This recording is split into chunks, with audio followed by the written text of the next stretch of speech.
ready, and I was like, it's the Lynchburg number. Yeah. He said this other thing ran over, you know, so he could get you to the words.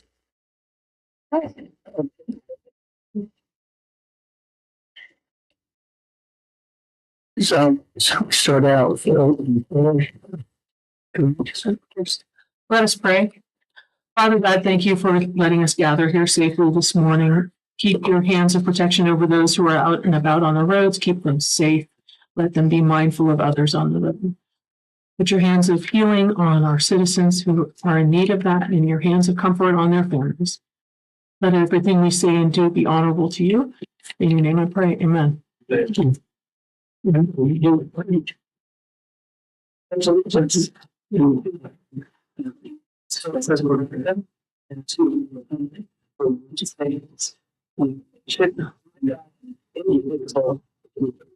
justice for all. That was that is so invisible.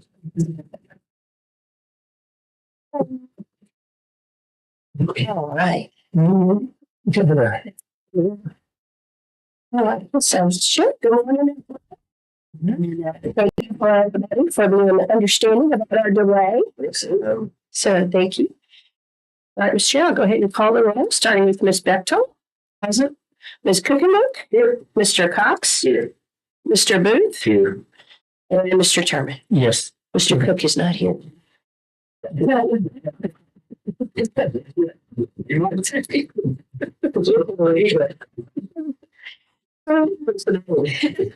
right.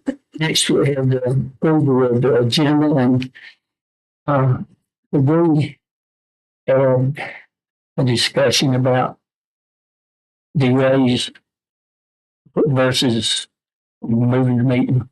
Okay. You want to add that under new business, maybe? I don't see. You'll be fine. Put that in the soup right off the bat. Yeah, and then, Mr. Chairman, I was just, you and I were just talking a minute ago, and we might want to consider, have you all consider adding A8 for discussion about legal matters? Okay. Yeah, superintendent and I both received some communication we probably wanted to share with y'all. That you were of, and a couple of other things. So if you all would indulge us to add that. Oh, gee whiz. Ready? Yeah. I'll make a motion to accept the agenda with the amendments as presented. I'll second. Motion second. Roll. All right, on the motion to approve the agenda as amended, Ms. Bechtel? Yes. Ms. Kuchenberg? Yes. Mr. Cox? Yes. Mr. Booth? Yes. And Mr. Turman? Yes. All right, thank you. Appreciate that. So We'll go down to approval of disbursements. But here I haven't found it yet. So. I just had a request, and it may take when we switch to Munis. I noticed in several places, it doesn't give a description of what it was. It just says CC charges, which I take as credit card charges. So you switch over to Munis and everything, we can have a little more explanation. Absolutely. Actually, the recording, I think you. Film's 26. This is when you do budget.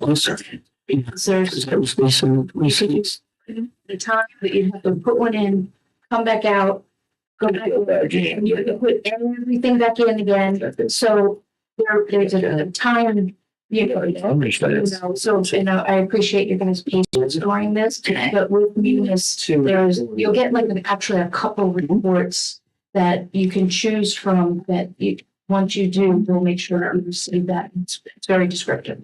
There's just one department that got so many that are, so it's, that was the only question I had there. Okay. So look forward to that. I'm getting ready to see some of the reports that come out of it. we won't have to wait much longer. That's right. Anybody else? I'll take a motion to approve. So moved. Second. That's the second call. All right, on to the motion to approve the disbursements as presented. Ms. Cookenberg, Yes. Mr. Cox, Yes. Ms. Bechtel, Yes. Mr. Booth, Yes. and Mr. Turman. Yes, All right, those are approved. Thank you. we will drop down to approval of the minutes. Is there two? Make a motion to approve the minutes Second. for December 12th. Motion's second, any other discussion? Okay, December 12th, all right. On the motion to, sorry? There was, you have, just a correction, you have on item C, you missed a T. It's unacceptable. Her buddy. That went to left corner of the paycheck. If you keep getting cooking, Where is that, please? C, or I'll let it C. Page 3. Page 3, thank you, Levi. Mary Roberts, That's how she's known on the street. It's a three, I think. It's not even bad, they're sleeping. That correction. Okay. On the motion to approve the minutes as corrected, Mr. Cox, Yes. Mr. Booth, Yes. Ms. Cookenberg, yes. Ms. Bechtel, Yes. and Mr. Turman. Yes, All right, thank you for that. And you got your first, well, two of your speakers are here. it's crumb. I didn't see you right there. So you did say yes, we are? Yeah, I'm not sure if they Yeah, can miss yeah, okay. If they, I'm not sure. Parties have all agreed, but yes, we're clear to practice and play. Speaking of practice and playing, last night at the girls' game, we took the gate money and a donation for the Worley and Underwood families, and we're happy to collect about $1,300 that'll be split between the two families. So that was a positive from last night, and just another testament to how wonderful our community is. Yeah. Our meeting last night, our reorganization, things stayed the same. We have Mr. Ingram as our chair, Ms. Leroy as our vice chair, still meeting on the second Monday of every month at 6:00. It was another positive day. We got to recognize our teachers of the year. So we're so thankful to Skyline Bank. They partnered with us for at least 10 years on this. They provide a financial award to our teachers. So they provide $500 to every school winner, and then the school division winner gets an additional $500. And so we had Ashley Wall, a special ed teacher at Check Elementary. We had Nicole Bergard, a special ed teacher at Floyd Elementary. Amy Bussey, a 4th and 5th grade teacher at Willis. And Mindy Spence, a reading specialist at Indian Valley, as the elementary teachers of the year. And Zane Moran, our computer science teacher, he was the high school teacher of the year and also selected as our division teacher of the year. So he will go on to represent Floyd County in the state contest that the date has now moved up. I know some people are confused. Don't we usually do this in May? We typically have, but the VDOE has moved the date up as to when they want all that information in. So we are celebrating it in January instead of April and May. Fairly straightforward meeting last night. We did adjust our calendar due to the presidential primary in March. There, we're switching. We had a work day for that Friday, so we're moving the work day to the Tuesday so that the no students will be in the building there while the voting is going on. And then our new calendar committee, they start meeting today. This afternoon is their first meeting to develop the calendar for next year. So, are we good? Student enrollment, we're at 1645, Mr. Reed, this past month, up to from the previous. Our tutoring started yesterday. We hired 10 additional tutors, and we're really excited about the opportunity to really hone in on some practices that we had known are good and we've been trying to do, but now we have the funds to pay for extra hands to kind of split the students into smaller groups and take care of some of their individual needs. And we're using a program that we already have and that teachers and students are comfortable with. And we showed an example of that to the board last night, and we're excited to see the progress there. Strategic planning, we have sent our survey out. I have a copy of our survey to go out to you guys. I'll share later today. Dr. Millsaps will share that with you for our online survey. We finished up our in-person with the community. I start in person with students tomorrow with the school student council associations and kind of hearing from them and seeing what it is they envision for their future here in Floyd County Public Schools. And then in February, we'll start our committee process, and we will start having committees in those different areas and developing our goals and action plans. So a lot of movement this spring. And then we just had some discussion of our special education numbers with our annual child count, and the school visitations have been set at each of our schools for March and April, where the school board will go around and be available for comments and suggestions. So that was pretty much what we covered. Any questions? Will the and I don't know, correct me if I'm wrong, but I heard the news that the governor is going to be cutting the program about the tutors. Is that correct or is that incorrect? I've not heard that, no. Okay, I just thought I had heard. There's a different program Okay. that I did hear, but it's not all in. Okay, good. No, I was really glad. goodness no. We're just, No, I know. it's taken us several months to get this going. So. But you never know. How many students do you think you'll have enrolled in it? Well, it's actually hitting all of our students through grade 8. So what we're doing, the research shows tutoring is better during the day, not after school or before school. So there's a block of 30 to 45 minutes in every school schedule. So let's just take third grade. So when it's third grade's turn, the students, we look at their skills. And so who needs rounding, who needs, percents? Well, then those small group of students go with this person. So it's the classroom teacher, special ed teacher, and aide. The tutors are like an extra set of hands. So we can split the students into smaller groups and focus on those skills that they need. Right. And we can roll through the reteaching of that and the practice of that pretty quickly. Nobody feels like they're being singled out. So if they already have a skill, they can move on. Everybody's getting some kind of intensive, almost to the tune of what's called win time, what I need. So every student is getting what they need at that time. Great approach. Thank you. We're really excited about it. Yeah, that's a wonderful. We have some great tutors. We hired some really great tutors. Yeah. Yeah, that's good. Yes. I just got dumb questions. No dumb Have you got your, That's new electric bus yet? No, we did get them. We're working on an issue with a charger. And then there's a training that has to take place. And so that's scheduled for January 20 something. And then we'll get them on the road. We need them. Get them on the road. I didn't think y'all was running it yet, and I thought you should done have it.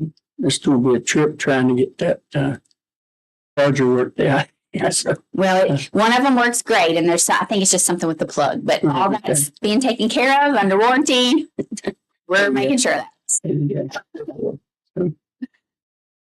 Nobody else got anything? Thank you. Thank you for what you do. Stay safe out there.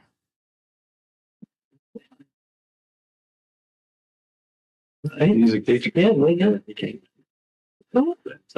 Let's go. Yeah. You can come on, There David. was some other name, but it was good quality. Yeah. Just want to give back. Yeah. You know. Yeah. Morning. Hey, having fun yet? Oh, yeah.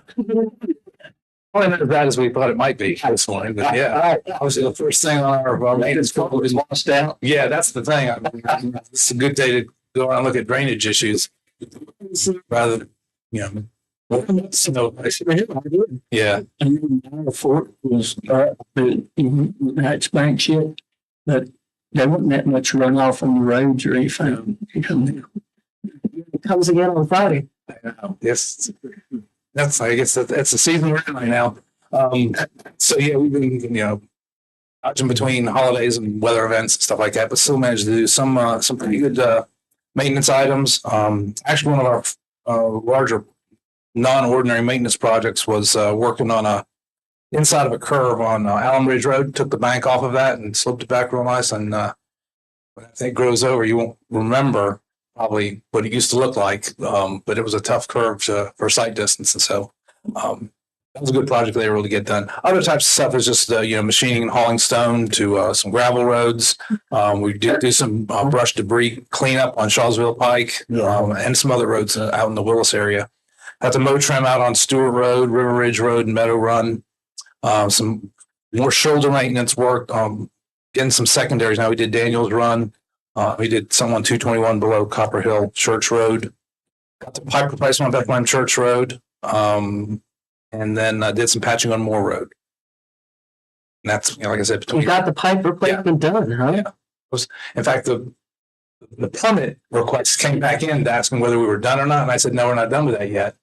And they said, oh, no, we finished it. So I was surprised, too, that they had got, I'm going to go back that way and take a look. But apparently, I think they've got it done. All right. I haven't put my own eyes on it yet, and I'll do that. Oh, that'll make somebody happy. Yeah, that's good. Yeah.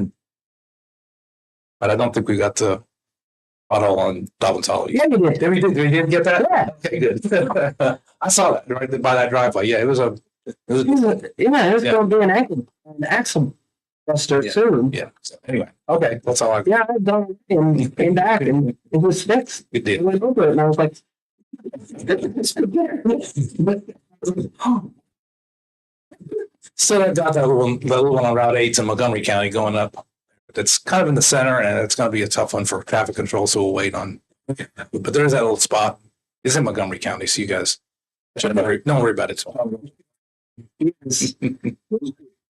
Somebody had patched. They might have gotten a couple of And them. then, I can scratch up on this. Yeah. I had several complaints. Yeah. So, anyway, that's all I have.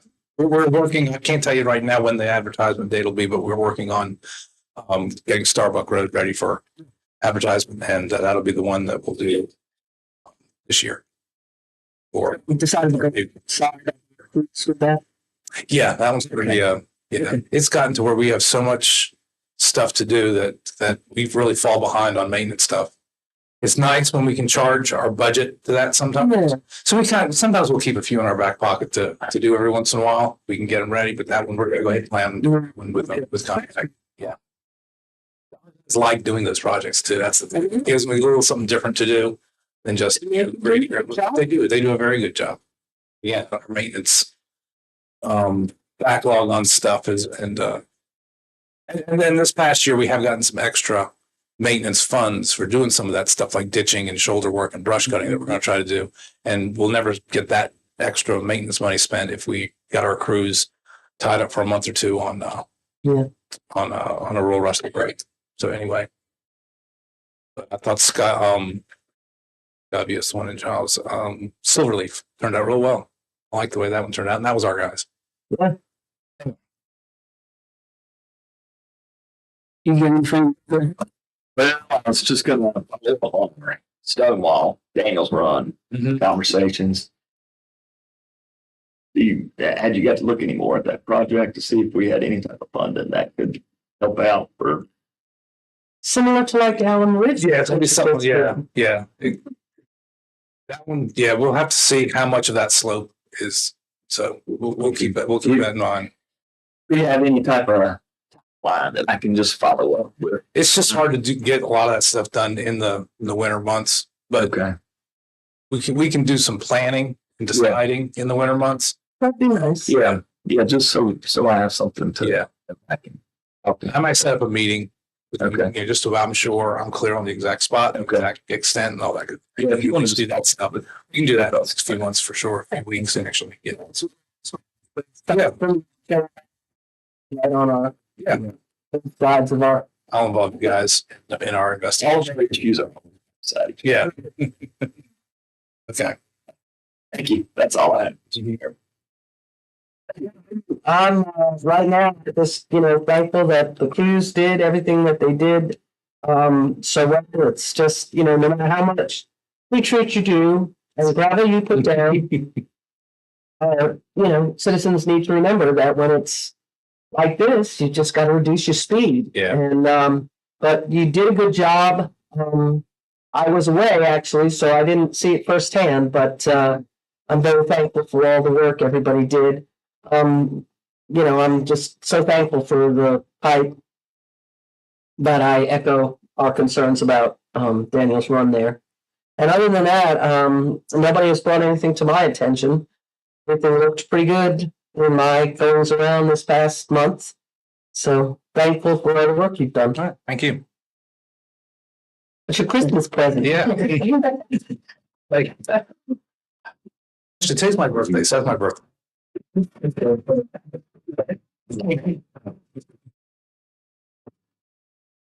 Thank you for continued work on shoulders on Route 8. They're doing a great job. You know, they put rip wrap where they need to get it.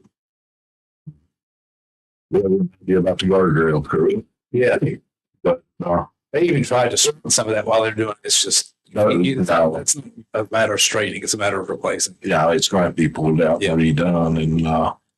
And thank you for the crosswalk signs down toward the post office. That should have took care of that problem. I haven't heard any more about that.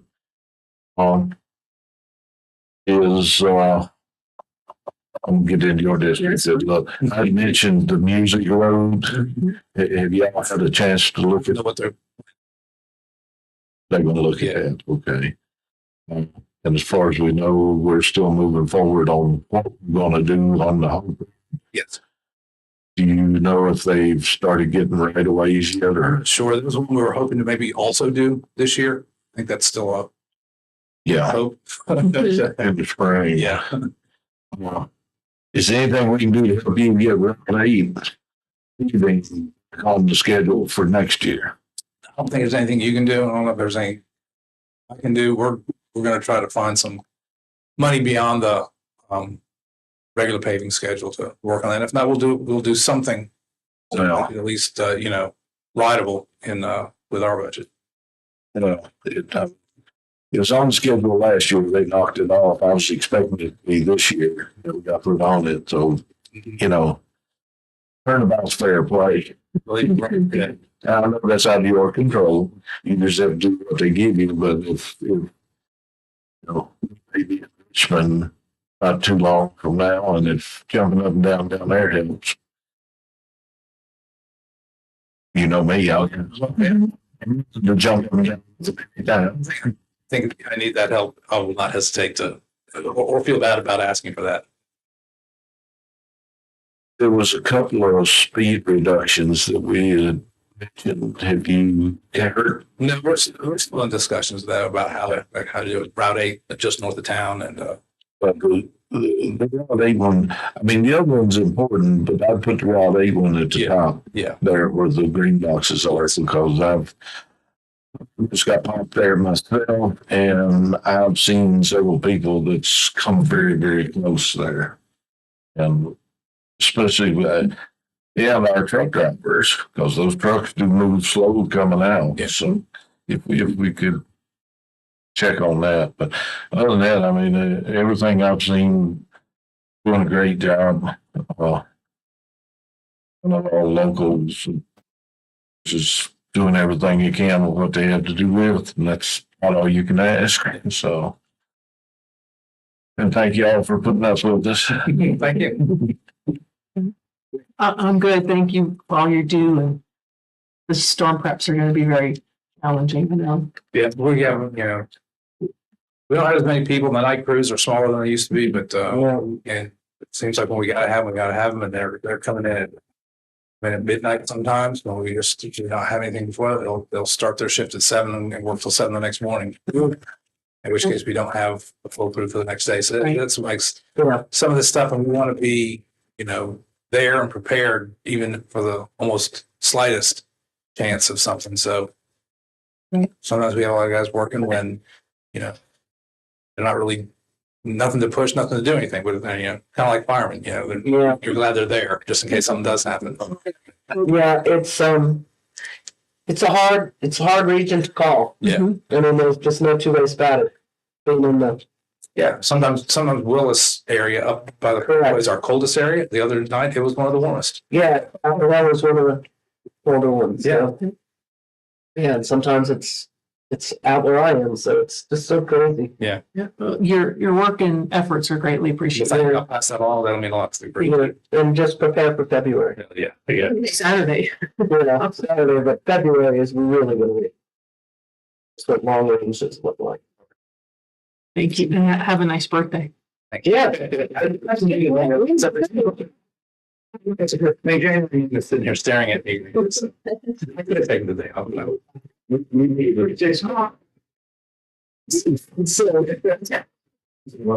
was gonna say, we can note it on our calendar, so next year. Did you have something? Yeah, if I'm not Chairman. So first, we'd also like to thank the folks for all the great maintenance. And I will say the day that the first snow, the snow stopped at 12:30 up on the parkway, and the first truck went by at 1 o'clock on the White Ridge. So it is, as the chairman and I were talking about, it's one of the more hazardous roads. It is. So I really appreciate them putting that high. Melissa and I came back by it too. One of the thanks for that. In the morning? In the morning, 1 or 2 in the morning. Yep, they did. Yeah, I don't sleep that deep. If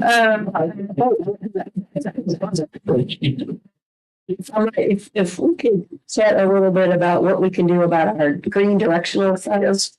And he's got them down, so he's misdirected here. Then it's going to be a little bit tricky, or maybe not, to decide where to put them back. Yeah, so we're talking about the signs that direct people to the county administration building. As you note, other than for these meetings, everything has moved to the other facilities. So we've been trying to figure out what to do. Yeah, they were right there on the right, and we get ones each directions.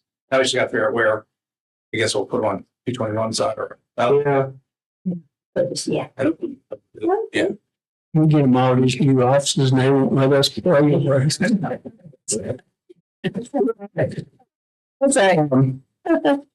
have really don't have much other than it's in Columbus district, but it's when you turn off 221 down Shady Road, down to Meyer Fort, that pavement right there broke up so bad. You have some.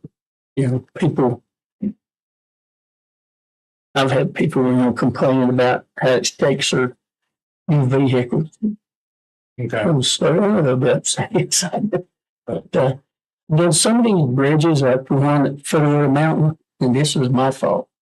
I know better, but because I'm always preaching against people driving too fast on wet roads. But I reached over to turn my defroster up a little bit, and I was going to that bridge, and there's a road place on the right. Helped my wheel and just had my pretty good grip on it, and it jerked me into the railing. But some of them bridges got road places, and it forms a big puddle there, and if you're not careful, you hit them. Sort of. Good day to find those. Mm-hmm. Yeah, absolutely. But other than that, I think y'all do a great job for no more people y'all got working. I told a guy the other day, I said, this county's 383 square miles and 600 and some miles of roads. I said, I think they're doing a great job. I can't stay in front of your house all the time. Right. But that's all I have. Great. Speaking of puddles, reminded me, don't forget about the one on Beaver Creek 705, that curve. I mean, it's they moved the sign out there, start from where they had fixed that culvert. Yeah. And said gravel ahead, but they moved the sign out there, which maybe people will see it and slow down, but the water still ponds up right there. All right. Unless they've done something the last day or two. All right. We'll check that today. Yeah, I've been meaning to bring this up and I keep forgetting about it. As you head out south on Christiansburg Pike, just past that area we've been talking about with the dip in the road and how it's concreted culvert and all. You know what I'm talking about. Past the bridge, you're heading towards Floyd. Okay, Where? from north. You're going from north to south. Okay, heading into the town of Floyd on 615. Right. You're in the southbound lane. We've gone over the main bridge, and then the dip. It's not what I'm talking about because we've already are trying to figure out how to address that.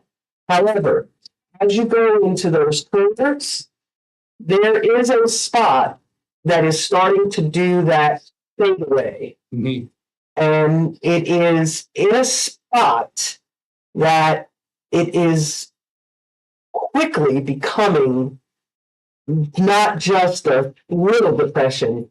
And we have a Coca-Cola truck that goes by, 18-wheel Coca-Cola truck, another larger truck.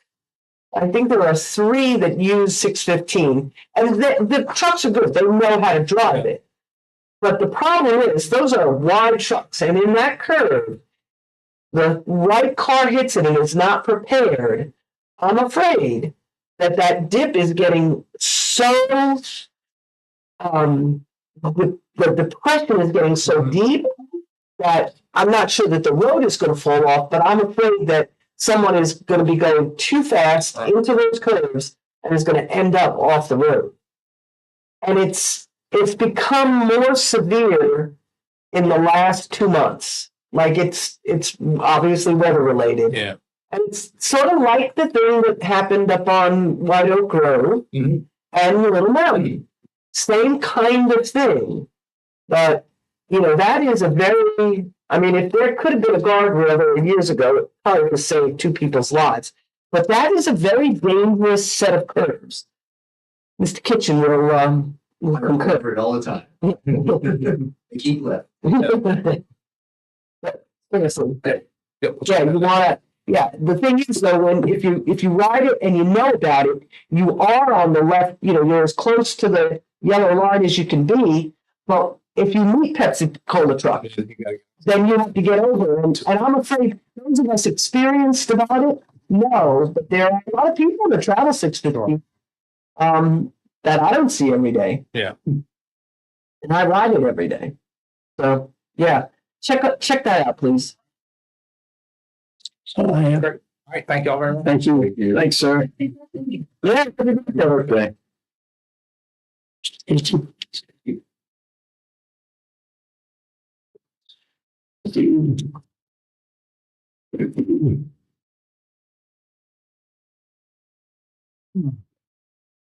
I have a somewhat formal presentation today. As this is my very first time before you in an official capacity on behalf of the county, I took time to prepare my remarks in a little bit more detail. And I promise you it'll be a little less formal in the future as time goes forward. But I did want to just briefly introduce myself as a retired corporate executive. And in November of 2017, I became a member of Floyd County community. Since then, I have sought to engage in the community through local nonprofits such as the Floyd County Historical Society, the Springhouse Community School, the Floyd County Wild Gardeners, and others. And all of this to learn as much as I could and engage with Floyd County and our countyans. And I must say that I have learned a lot about the county and the folks here, and I've made a lot of friends along the way. I'm also engaged in local politics. I'm a member of the Floyd County Democratic Committee, serving as their parliamentarian. Early in 2023, I was asked by the Democratic Committee to consider an appointment to the Floyd County Electoral Board. Mr. Breck Avalar had indicated that he would not consider reappointment at the end of his term, and I was honored to accept the opportunity to serve on the electoral board, and today I stand before you as the chair. Before I continue with my business report, I would like to indulge you and ask you to permit me to recognize Mr. Avalar's contribution to the county. Breck was always being community-minded and willing to work on behalf of our community. His work on local elections began as a party observer. It was not long before he was appointed as an officer of election and soon thereafter assigned as a precinct chief. His success as an election officer positioned him to be an excellent choice to become a member of the electoral board. Over the past 7 years, Greg has guided the board, ensuring that every citizen that was eligible to vote and wanted to vote got to vote. I've heard nothing but good things about Breck. I know the community has appreciated his service and dedication to the electoral board mission. I have big shoes to fill. Also, I want to acknowledge the contributions of my fellow board members, Rebecca Howell and Bob Smith. They're both really hard workers and done a lot for the electoral board, and they've helped me by teaching me, and I've learned a lot from them. And also thanks to Amy Ingram, our general registrar, doing a terrific job. The Office of Elections mission promotes and supports accurate, fair, open, and secure elections for the citizens of Floyd County, Virginia. Everything that we do will be focused on achieving this mission. Our vision is that the Office of Election be seen as highly competent and an example of effective and efficient voter registration and election management. Since my appointment on the electoral board, I've held meetings with key stakeholders as a way to gain insights into how business is conducted and ask for suggestions for improvement. I have used these learnings to guide strategies for focus in these 3 key areas. Outreach. We need to make more community presentations and registration events. We need to enhance our web presence and social media presence. We need to change our meeting agenda to include public comment, which hasn't been happening previously, to improve our awareness and engagement with the community. We need to expand voter registration. Every citizen that is eligible should have the opportunity to do so. We need to expand our base of officers of elections. We need a strong team to run our elections. And we need to work on processes and continuous improvement in the areas of training our staff, training our officers of election, training the electoral board, and certainly technologies that support the mission. We need to be properly educated and equipped so that we can do the best that we can. This year will be busy and challenging. We have 3 election cycles to manage beginning January 19th with the presidential primary, followed by local elections this summer, and then the presidential election in November. We will keep our eye on the ball and do the best job that we can to manage these elections. I want to thank those that participated in a special meeting that we held on January the 4th. In anticipation of the high turnout, we asked for the use of some extra space contiguous with the the Office of Elections, to set up a secure location for early walk-in voting. However, we were unable to secure a location. We have reached out to the circuit court asking for a basement conference room that might be available, and Dr. Millsaps is looking into the possibility of an emergency ordinance option to utilize another location. This route may not be viable because of very specific requirements laid out by the Code of Virginia, specifically 24.2310 and 24.2701. These codes specifically prohibit creation of satellite location within 60 days of an election. A waiver from the state is unlikely. Therefore, we accept the decision without prejudice and will revisit it as soon as possible. When asked, Mr. Bolt reported that it would be 3 to 5 years before the Office of Election could move to a new permanent location that would be configured to meet our needs. This means there will be between 9 and 15 election cycles before a permanent solution. I would ask that the Board of Supervisors resolve to and direct actions needed to find a suitable solution in time for the start of in-person absentee voting prior to this November's general election. In addition to elections, we have several operational challenges to deal with. Many of these are mandated by the Code of Virginia. And foremost is moving towards physical and cyber election security compliance. We will focus on the cyber side of election security because we anticipate the opportunity to enhance physical security compliance when we plan for, design, and move to a new office location. We look forward to working with your facilities team on this project. Therefore, investment in current facility should be kept to a minimum. The events of 2020 were no doubt challenging. I have devoted time to learn as much as I can about cybersecurity, especially as it applies to the Department of Election standards codified in the Commonwealth Code 24.2410. I'm aware and am in favor of the decision to separate our department's computer system as a defense against potential cybersecurity threats. The Office of Elections has taken steps to separate, beginning with an order with Citizens Co-op to separate internet connections. Danny Lowry and David Francisco are collaborating to set up and prepare hardware so that the Office of Elections can be switched to a completely separate network as soon as citizens had their fiber optic cable run. Our current budget will allow for replacement of 3 computer workstations that have passed their recommended replacement date. The remaining hardware has been evaluated and replacements will be addressed in future budget cycles. The Office of Elections fiscal year 2024 budget has the funding for physical and cybersecurity enhancements needed to take steps towards achieving Department of Elections mandated local election security standards, also known as LES. However, there is a lot to do. The good news is that previous versions of these standards were 22 and 441 specific controls. That has been streamlined, prioritized, and a mapped maturity path is reduced it to 14 control families and 165 individual controls, a significant improvement in that area.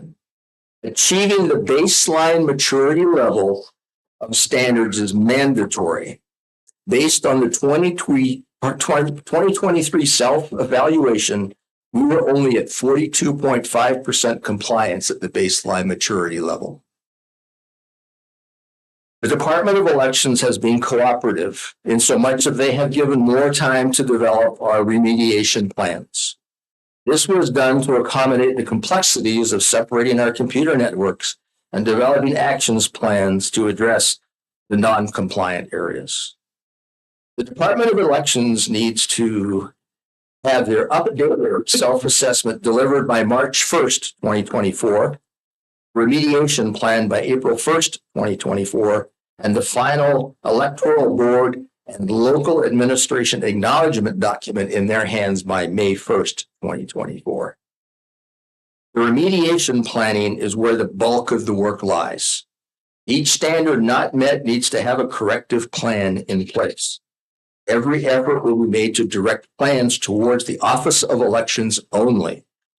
For the separation of networks, there should be few department election standards spilling over to county administration. In this climate of election denial, legal challenges, and general distrust of election validity, we must do the best job that we can to assure the integrity of the process and accuracy of the vote. Our vision, to be seen as highly competent and an example of effective and efficient election management, demands that we step up our game. Past election cycles have provided insights that we can look at for process improvements. We will take into account input from the officers of election that work out in the polling places, county staff, electoral board observations, and public comment. The process will be viewed with an eye of continuous improvement.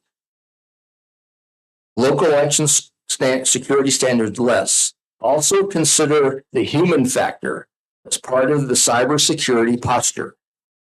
The employees of the Office of Elections are employees of the county. Therefore, we must find a way to meet county human resource requirements and blend in additional demands of the Commonwealth Department of Elections. Here we can accommodate this with specific Office of Elections onboarding and offboarding policies. These policies would address things like background checks, cybersecurity training, and cybersecurity compliance testing.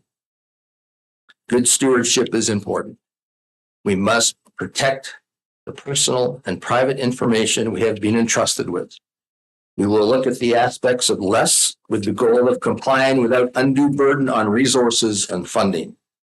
Our remediation plan will be carefully prioritized and phased in. We do not anticipate any additional funding needs for fiscal year 23-24 budget cycle. We will look at the fiscal year 24-25 cycle to address any additional needs. I provided you in your packet a copy of the local election security standards, and I would also like to pass on to Dr. Millsaps. This is a letter that was given to Judge Fleener, which goes over the specific requirements for our needs in terms of a location to handle elections and early visiting. Okay. I plan to come back every once in a while, give you business updates, and I'll try to be less formal and not quite consume as much time. But I would like to open up to your questions that you might have of the electoral board as we go forward.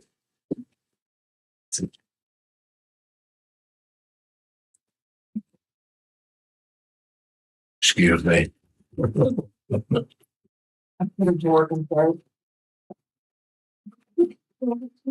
There's two copies there, yeah.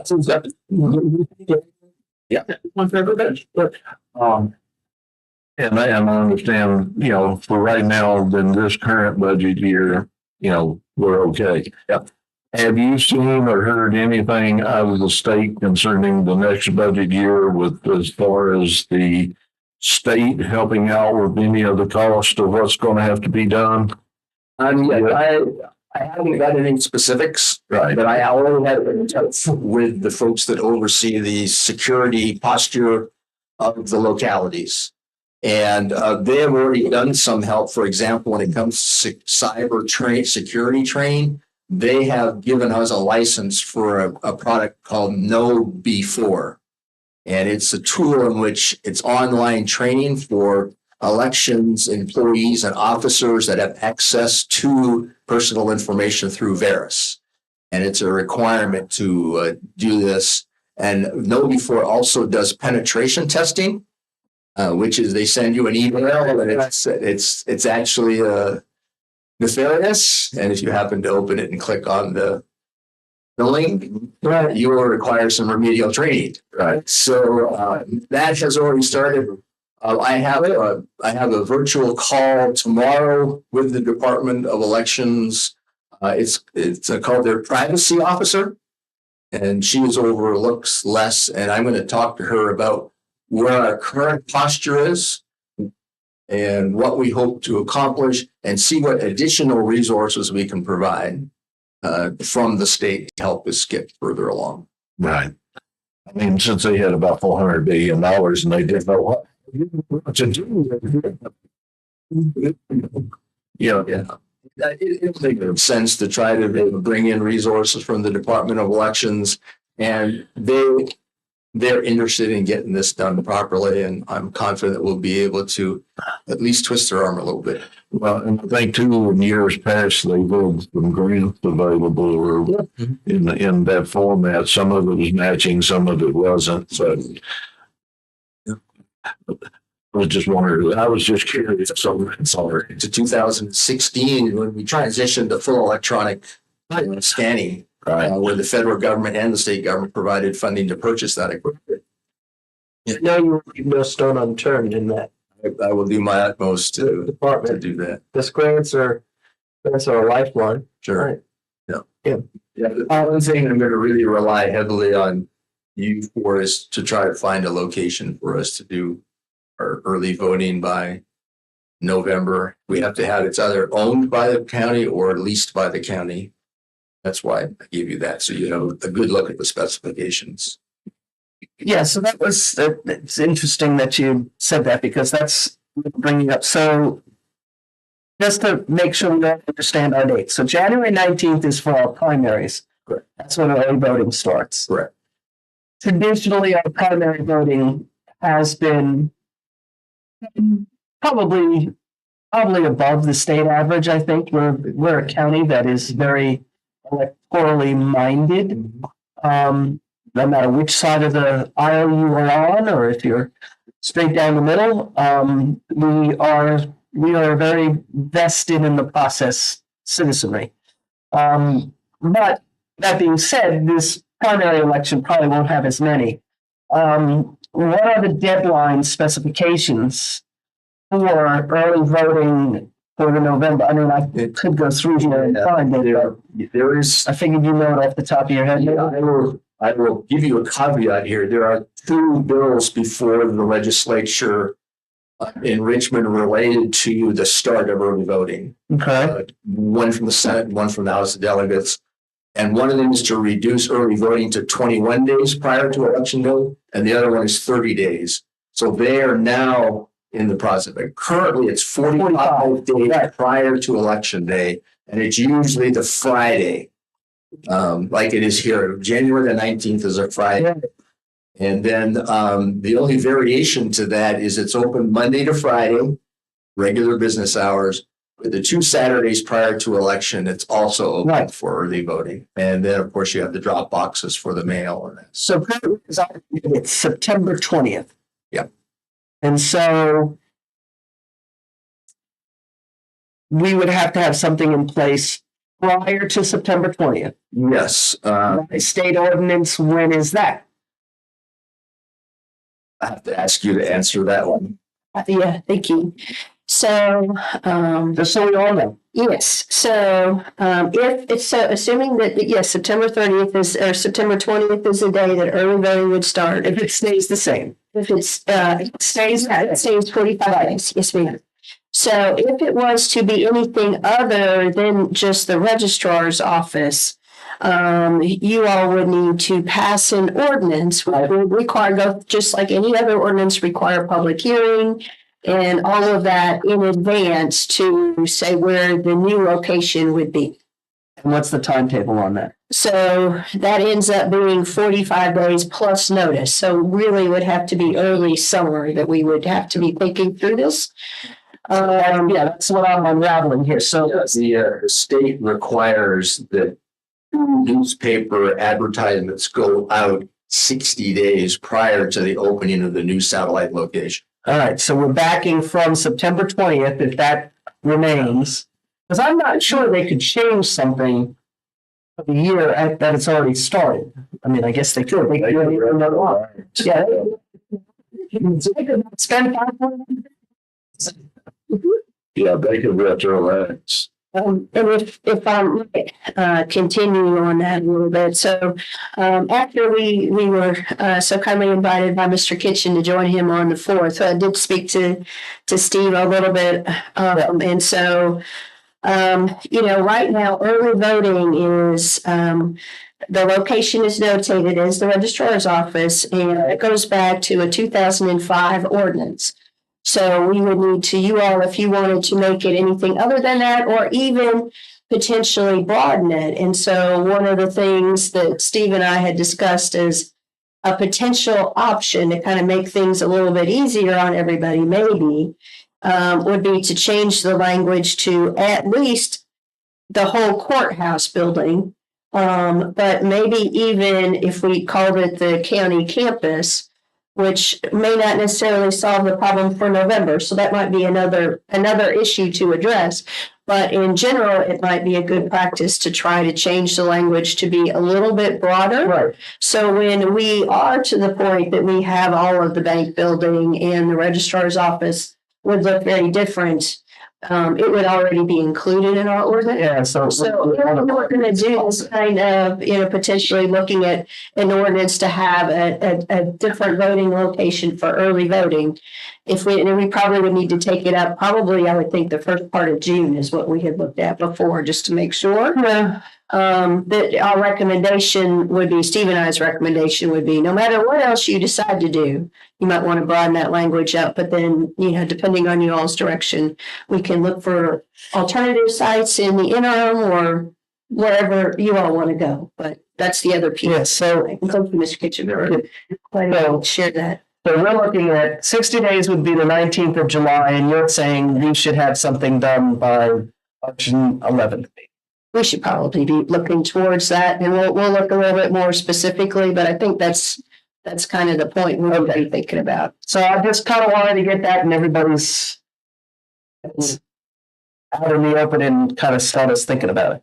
And if I might, on kind of the behalf of these folks, if we go to a truly remote site, so say we went to the fire station or somewhere like that as an example, they would have to have people at both locations during those days.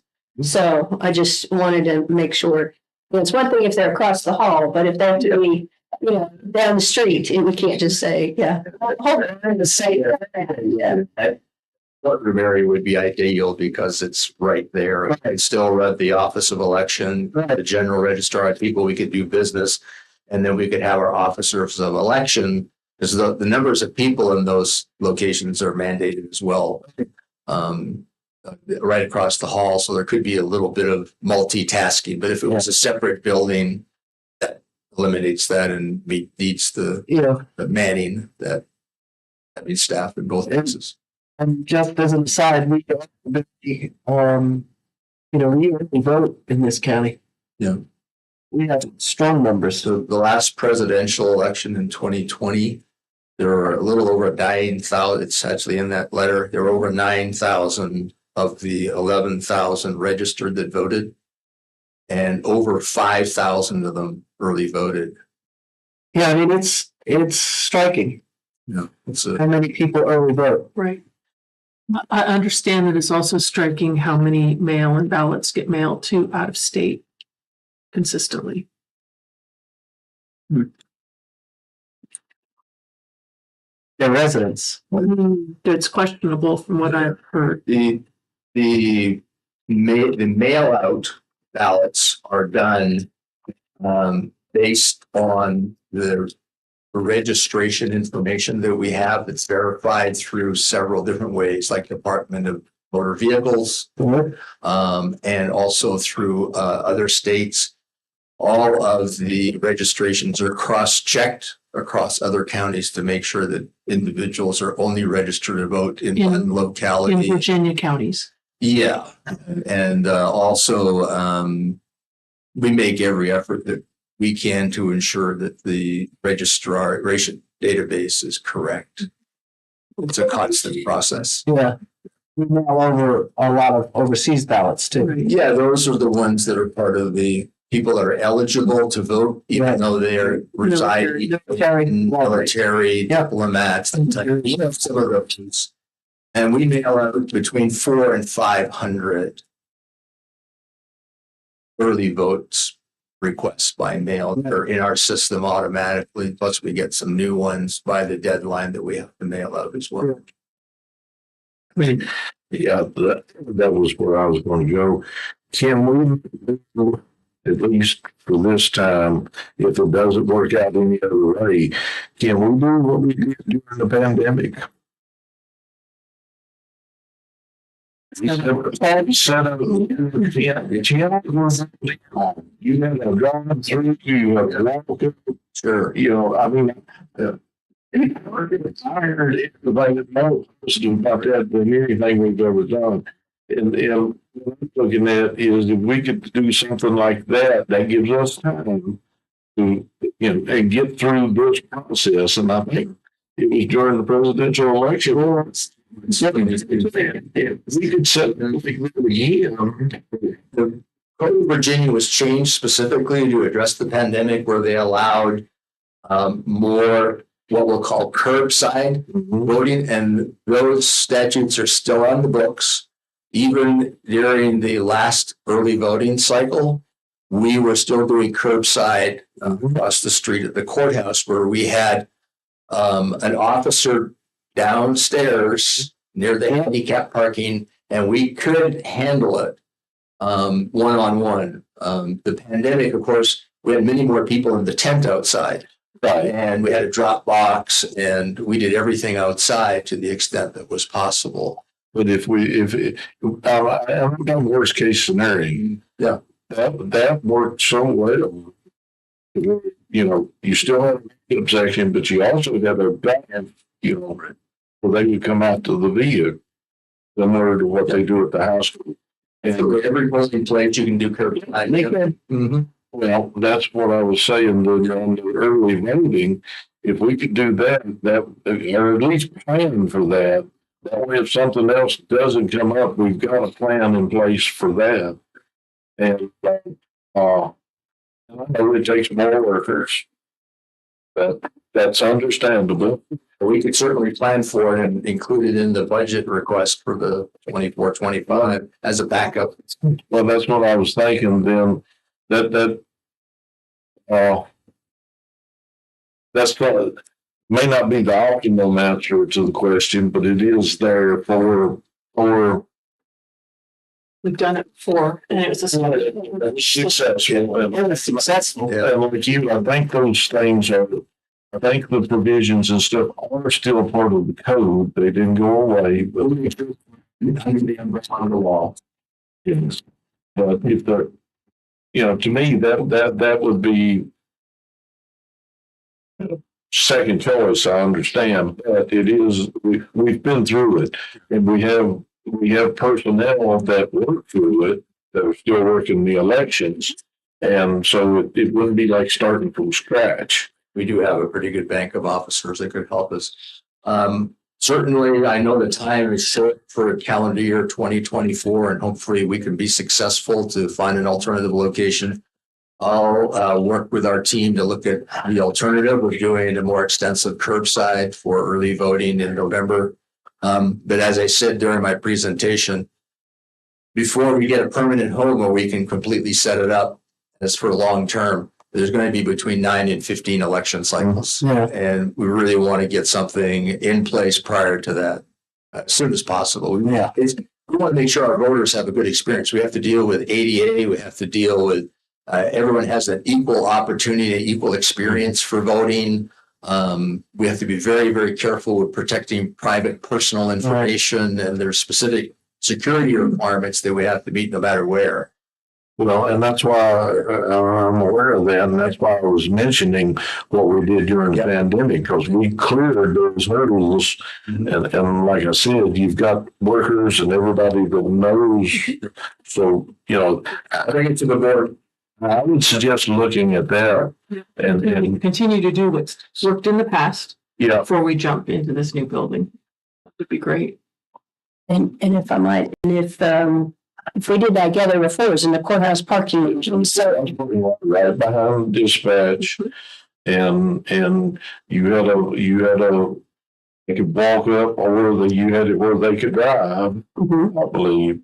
So, you know, and I mean, everybody told me they wish we would do that forever, but at the time, but you know, that was for the pandemic and people in and out of the courthouse and that stuff. And of course, our workers had the protective magnets, so many of them just really, so they could see, you know, if they feel comfortable and need that, I think we could provide the shields again if we don't still have them. under that. Could be in a building which we could secure, and I have to move equipment in and out constantly. That's again, Right. and that would be an ideal situation, particularly knowing we've got 3 to 5 years to go to working towards something. Even the Montgomery County, their Office of Elections, they're on a 3-year lease and a 2-year possible extension of their current location. So they're in a temporary facility right now. They spend a lot more to make it nice, but Next to Food Lion in Christiansburg. stop by and have a look. It's kind of a model to do it. And you're gonna have a minimum amount. If you pick any building in the county, you're gonna have a minimum amount that's gonna have to be invested to secure it 9 yards, right? Including handicap bathroom. And then we would have to repeat that in the bank building when we accommodate that. So it's kind of I'm looking at it from financially. see, I'm looking at it from the financial part too, and if we can work this at least through this election, like we did in the pandemic, then that gives us a longer time. We can find the facility, we can come up with the funds, unless the state's willing to pay the boat. Again, that was part of why I live in, that's do not live in. And if they're not willing, then if they look at that as our responsibility, then that gives us a little more time to come up with the funds to do so. Because when we do it, you want to do it right, well, you have to. Yeah, we have to comply with the code. And we will do some research to look into what would be a minimum requirement in terms of a facility and how extensive could we make curbside out here behind the courthouse. If that's still viable, we would need to consult with our. We could do that. That would help us in finding the place, get that up to speed. I mean, even if we know how our construction projects is, if we get into something that doesn't already have a handicap bathroom, then we got to have that or provide something handicap. And there is a huge difference in vacant space Right. availability. So. But I still, And in buildings, it has to be handicap accessible to the building. Yep. And the doorways inside have to be handicap accessible. I like looking at what we did for COVID. I think that's an easy, manageable solution for right now. Well, I think so, and I think it helps, if we can do it, then that gives us a longer time to find something, get into it. Like you said, we're looking at 3 to 5 years, then I think when we get everybody moved into the bank building, it's going to be a whole Different. world. We can start from scratch in the design and the layout. We can provide the necessary physical security, the cyber security, make a good customer experience, protect our employees and everything that we need to protect the way machinery and. So 2 to 3 years out. I don't want to lose track though of this presidential election coming up. The fact that if that new courtroom, if the judge and everybody else feels like that is a viable solution, that is across the hall, that seems the most efficient way to do things right now for 2024, for 2024. Although the outside voting, which I observed and was a part of a lot during that time, you have to take into account weather issues, you have to take into account a number of different things. And when a storm like this would come in, it created a lot of hassle. So something under roof would certainly serve. And I know we'd have to hopscotch to something new the next year, but I think if we look toward that, and I don't think that courtroom is the permanent solution prior to the move either. I'm just going to say that out loud. But for 2024, I think it makes a lot of sense. Well, and I'm not proposing this permanent. If that room's not available, it's not available. Then we fall back to the pandemic style. The reason they didn't get it this time, Judge has got a jury trial coming up March 15th, 16th. Right. Judge wants that room done. Yeah. So Mark is going to have at least 30 days to do that.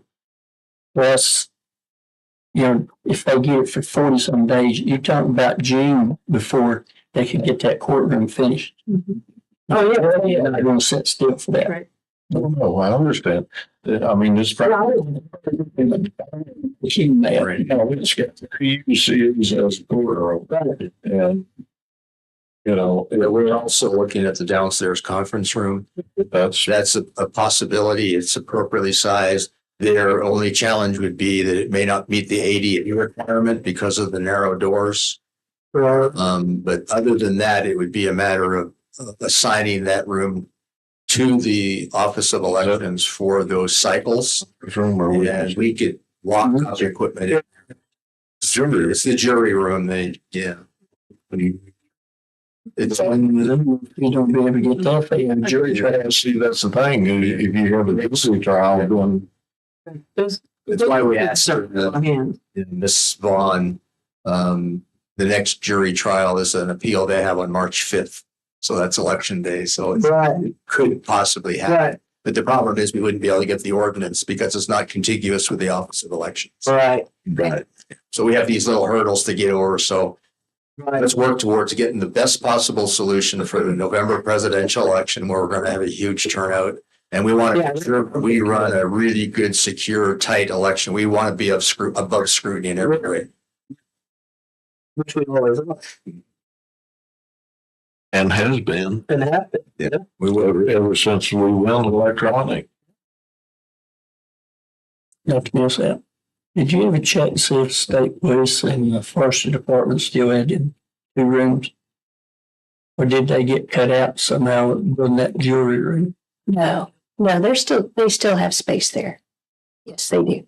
You know, for no lot more than they use them. That may be 2 places that they could use, you know.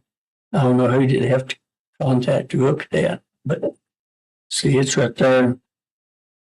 30 feet from the door, you know, so, and you got the elevator if they want to come in that way. You got the street level towards the bank. You know what I'm talking about, right? Yeah. So that's the sheriff's office has a couple of rooms. State police and forestry department.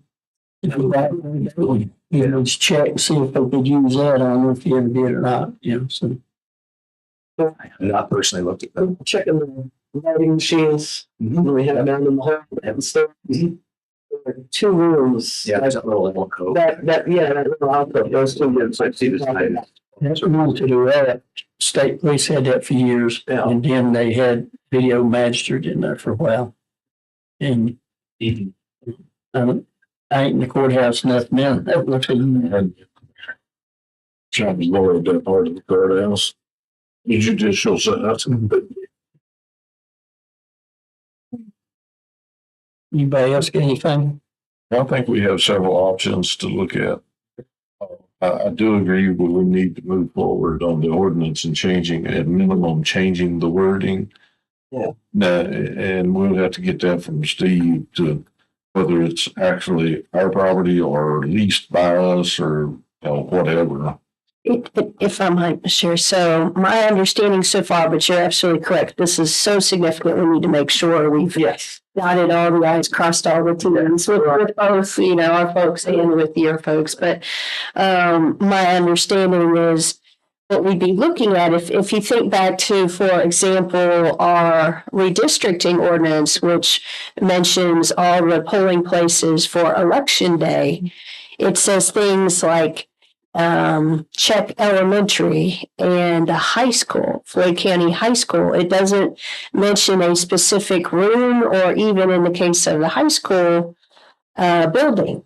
Right. So that was kind of what we were thinking about. If we went back and made modifications to that 2005 ordinance to say the county complex off of Main Street or something like that. So it wouldn't be also over here, because I understand that's not really the intent, but since those are really weird. Yeah, and maybe we'll have to do something to technically rename that as the county campus, which it kind of is already anyway. Right. And to do your question, Ms. Ruth, about or comment about the parking, if we had to do something in the parking lot, I mean, now at least we have over there more parking than we did because of taking over the parking at the bank. Yeah. So it's not ADA accessible necessarily, and that might be another place that we could look at assisting with that. Okay. Thank you. In that basement, you got 2 bathrooms. They are handicap accessible. Yes, they are. Yeah.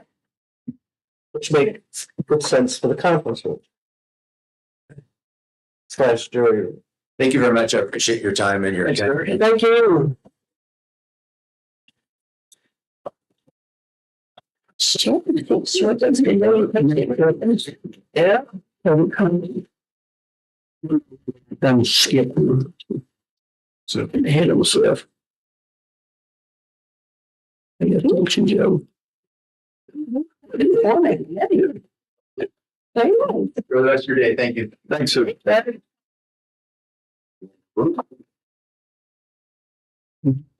All right, thank you all for having me. Scott. My name is Scott, I'm partner in charge of the county's June 30th, 2023. I'm here to go over the results, and it's really gorgeous. It was raining pretty hard this morning. Appreciate the plastic cover. Here you go. I got a farm work to do. I'm going to rain. Exactly. I'll be sitting here wondering. And so I did pass out two handouts. And in previous presentations, I don't think I was here last year, but in previous years, I've kind of gone and walked through the actual audit. I don't plan to do that unless you have specific questions. I'll just go through a thin handout today. But my contacts on the phone if you do have questions. The first caveat I want to put out there is that all of this is draft information at this point. We finalized the first draft report about a week ago or so and sent it to the county staff. And I understand they're in the middle of a big move. So they probably have not had a lot of time to dive into it in the so I know we talked about it a little bit, but they probably have not had time to get through it in detail. So I'm sure you all have not as well. So if you do have questions, please let me know. I can get more through that. But that's the first thing I want to point out is all this is draft information.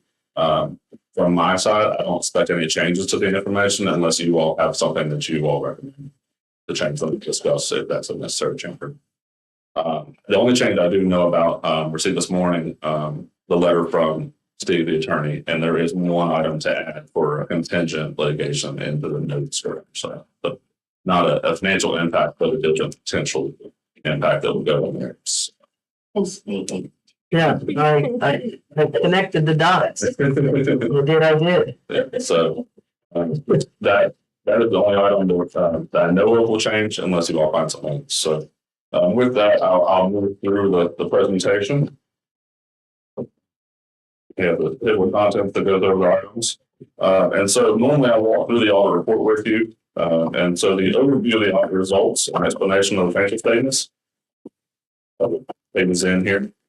The first report we issue is the independent auditor's report. That's the opinion on the financial statements, which speaks to the numbers in the report. You all did receive an unmodified opinion, which means the numbers that we presented are materially correct. There is additional paragraph for implementation of GASB 96 for SBITA's subscription-based IT arrangements.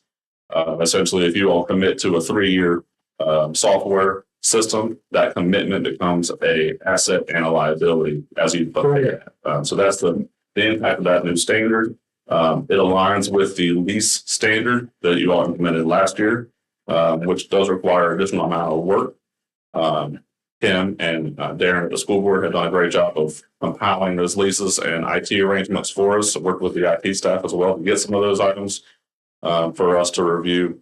They provided a summary, and then we entered it into our software that we use to do those calculations, and those were posted as well. Some counties have gone out and got an external software to do that, and I believe that costs us over $10,000 or so for a year for this. But we did help provide that based on the information you all gave us. So that implemented was this year. The IT portion was not nearly as significant as the lease portion. You all do have quite a few vehicles with enterprise that fall under the lease standard. There's also the new treasurer space that's leased, a few other longer term leases with the county and the EDA. So those were the impacts there. But overall, there are a few paragraphs, but again, it's a good, clean, unmodified opinion on the financial statement. The next section is the management discussion and analysis. And if you put through the hard report I just passed out, it is highlighted. It is all last year's information. The staff has not had time to dive through and write that analysis to include. So the final report will include that final once we have it to review. But as I mentioned, there's a move and challenging to get that all done. Right. The first exhibit, Exhibit 1, is the statement of net position. It's based on the full accrual of accounting, and I'm still kind of walking through it from this one slide, but it's the full accrual in the big picture of the county. So I'm still on this overview page. I'm sorry. Okay. It's kind of discussing it all, and I get to some of the numbers. So, but Exhibit 1, the statement of net position, is the full accrual, big picture of the county. So that includes all of the assets, plus all of the debt, and kind of includes everything. That's the full accrual basis of it. Exhibit 3 is the balance sheet for the county funds on the modified accrual basis of the county, which is a much shorter term time frame. So that's going to be your cash plus your short term receivables, less your short term payables for fund balance. So a lot more of what you're used to using to look at for what you have to spend. The other opinions or reports that we issue include the gas report on compliance. We do have one finding we reported there this year related to proposed adjustments. The cash basis books that we received from this year were greatly improved from the prior year, so I was happy to see that. We did have to propose a significant amount of accrual related entries, but the cash basis books were in pretty good shape, so I was happy to see that improvement. I know the staff was pretty new last year and we worked through that, and so it was good to see the improvement. So the third report we issue is the Uniform Guidance Report, which is our federal testing.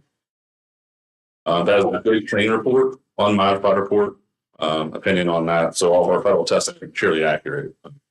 Most of that was done on COVID, the ARPA funds. You all received a significant amount of broadband money during 2023. So that went to that. And also there's about $1.5 million of ESSER COVID funds at the schools that was reviewed as well. A few other programs. So in total, the federal awards are detailed on the schedule of expenditure of the federal awards. I did want to note that you all received about $3 million in COVID funds during the year that were included in that total. So, and then we have the schedule of findings and question cost. The only finding in that report is the one I mentioned, the material weakness for proposed audit adjustments to get your books in accordance with GAAP on a modified accrual basis. The common finding, a lot of counties do have that finding. Some counties will hire a third-party CPA to help prepare for the audit to convert those cash basis books to accrual basis books. But that can be expensive as well and doesn't guarantee a clean audit report. It does help with their experience. There's over 100 GASBs, and so it's hard for everyone to be familiar with those. And so finding the people to help you with that can be a little bit costly, but it does help lessen the chance of having such a finding. But it is a common finding. And you all have had it for a number of years. No other findings reported in the report. So that's a decrease in the prior year, and good to see some things getting cleaned up. We also include a recommendation letter for items that are more best practice or not material non-compliance, things like that. It's in a separate letter, and it's actually in the back of the handout. If you want to review that, again, it's still draft. We've had a brief discussion by email about some of those, but there might be some more as far as that goes. So the one item I really want to talk about a little bit is the Fire and Rescue Fund. You all use a pooled cash system. So you have one checking account that accounts for a lot of the funds and their CDs and things, the total amount of cash. The Fire and Rescue Fund is in the negative, about $1.5 million. So it is essentially borrowed from the general fund for that. And I would recommend you all consider a transfer to clear that so that it will come back to a positive balance. The other item is the opioid settlement fund. We recommend that you all create that fund. I think in the response, you all said you did create a fund. It has been challenging to track. It's new. The information has changed as it's come out, kind of like ARPA funding. They set out and then they keep changing the rules. There are some spreadsheets to help provide some information on that. And I can send that spreadsheet to you that shows what amounts to expect. It doesn't say when you'll receive them, but it does say the amounts. So it might be helpful to when you identify those.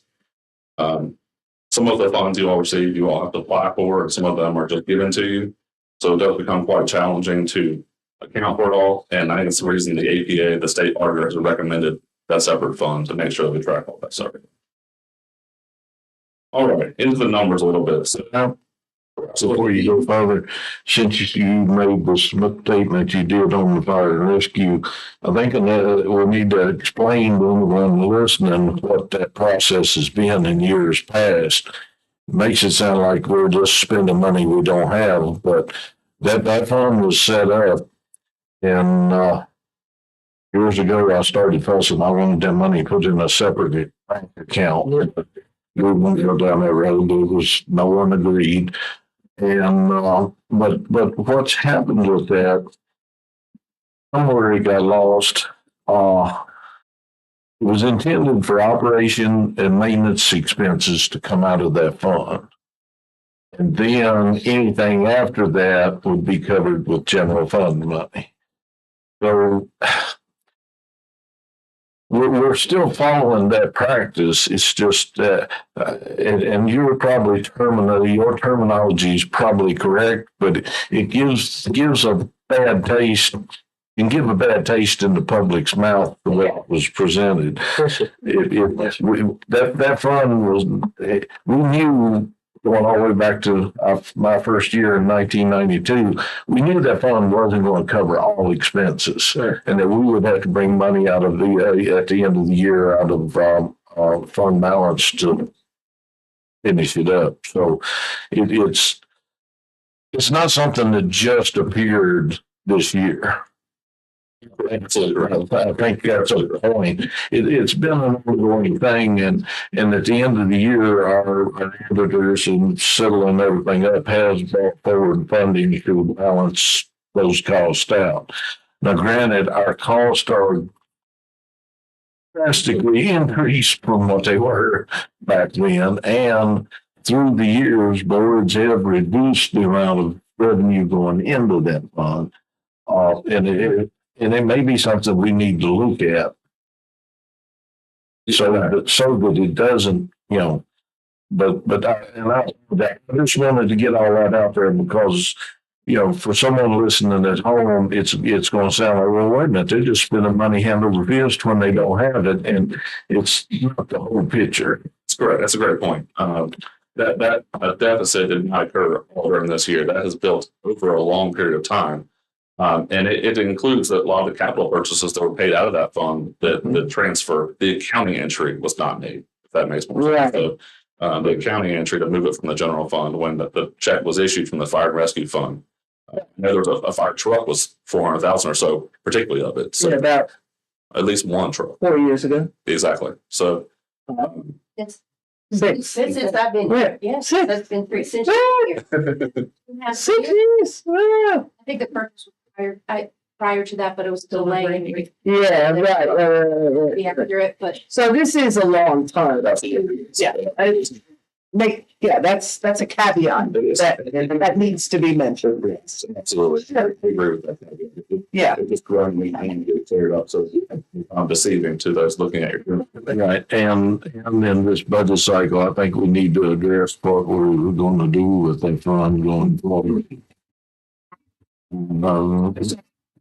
Every time I'm this number. And It works. May, you never know, but it's, well, we went through a spell there where the youth and everybody's fully aware that, the board spent, a board or two spent every penny that was in the bank. Well, that fund included those funds. Now, luckily on paper, there was expenses to cover that amount, so it didn't fall into anything illegal. But my view is to have it where that never happens again. Yeah, I think it's certainly an important point to make is that has been an ongoing issue that's developed over time and not a recent 1 year situation. Well, I'm not apologize for interrupting, but I just felt like that was the time to do that. So I appreciate it. That was a good point. All right, I'm moving on to the 5-year trend information government-wide financial information. As I led into a little earlier, this is the full accrual basis of accounting. So this includes everything, the big picture, all of your assets. This includes the buildings and the vehicles and a lot of the investment you all have done, less all the debt you all have obtained to do a lot of those items, and then all your current assets as well. So it breaks them out by category, shows the 5-year trend there as well. So unrestricted is what you all would have available to use there. You can see a little bit of decline as you all have done quite a bit of improvements over the last few years. Over on to the next page, we have the 5-year trend of the governmental funds. So this is on that modified accrual basis of accounting. So they're more zoomed in, closer to your cash basis. This is the cash basis plus your receivables plus your payables for fund balance. So this first page, you can see the change in revenues. You all have had an increase about 7.8% per year in property taxes over that time frame. Looking back between 2019 and 2023, you all did have 2 rate increases, I believe, that have increased about 8% in total of that time frame. You also have received significant more grants during that time frame, about 9% per year growth in grants, as you all have worked really hard to obtain those grants and items as well. So the next page shows the expenditures on the same basis of accounting. You can see the various increases there. Total operating expenses have grown at about 6% per year during that time frame. One of the numbers that jumped out at me is the 25% increase for Parks and Rec. I did want to say that 170,000 of that is the recreation building. So a lot of that comes in. Dollar wise is not significant, but percentage wise it could jump out at you. So I wanted to point that's a lot of what that is. Then the increase in community development, you all have increased in a lot of your expenses for engineering and things that have gone towards those improvements as well. Some of your grants would also be included in those, the housing grants and things like that you all have. So and across the bottom, you have your total increase in expenditures of about 8% per year. So you all have been very busy the last few years with obtaining those grants and spending those monies. So that increase is kind of to be expected between inflation, additional IT department. I don't believe you all had a true IT department in 2019. Correct. So looking back, you all have grown a lot in staffing, and the expenditures do show that a little bit, as well as some of the improvements and projects you all have done. So the next page here, we have a pie chart that kind of shows general fund revenues from last year to this year. You can see pretty stable on the changes there from the different categories. As expected, the majority of the county is funded with general property taxes, which is the real estate and personal property. About a quarter of it is the state revenues there. The next page, similar charts for the expenditure side, breaks down where those funds have gone to by function.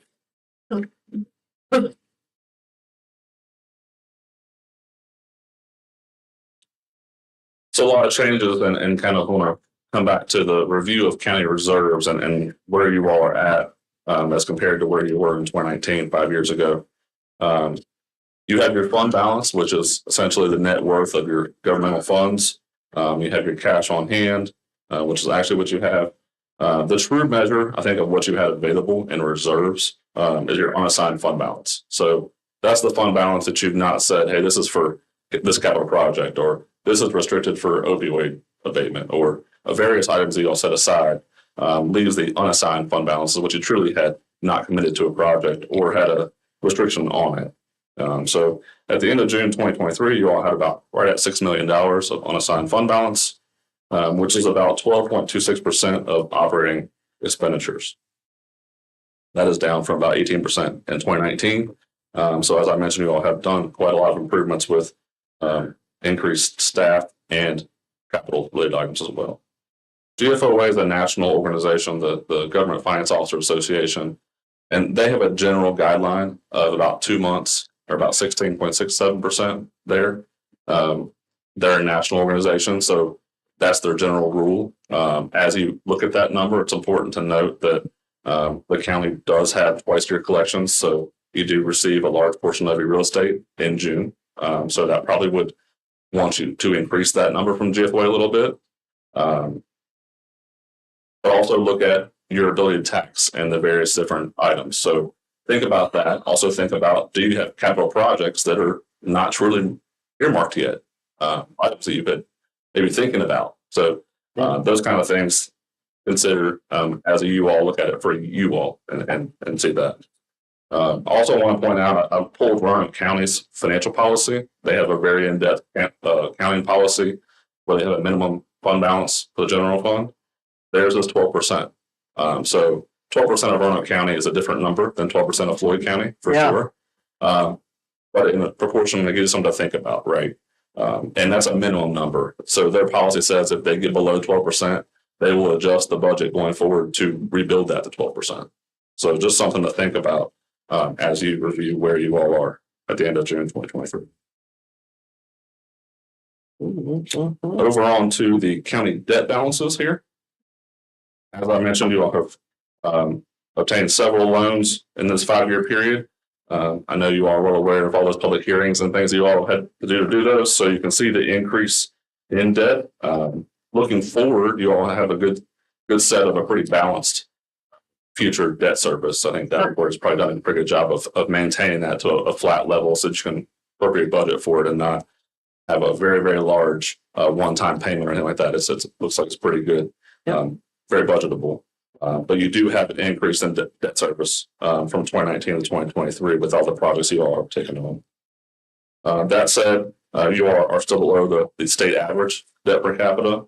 And I want to always point out, this calculation includes financial debt. So it includes your net pension liability, which is allocated by the state. It's not anything y'all done wrong. You pay what VRS tells you to pay for your retirement. But the investments that they had didn't make what they thought they were going to make, or for several years, the actuary said they should pay 12% of the employees' travel comp. But then the state said, we can't afford that, so we're going to tell everybody to pay 10%. And so that 2% gap led to a liability.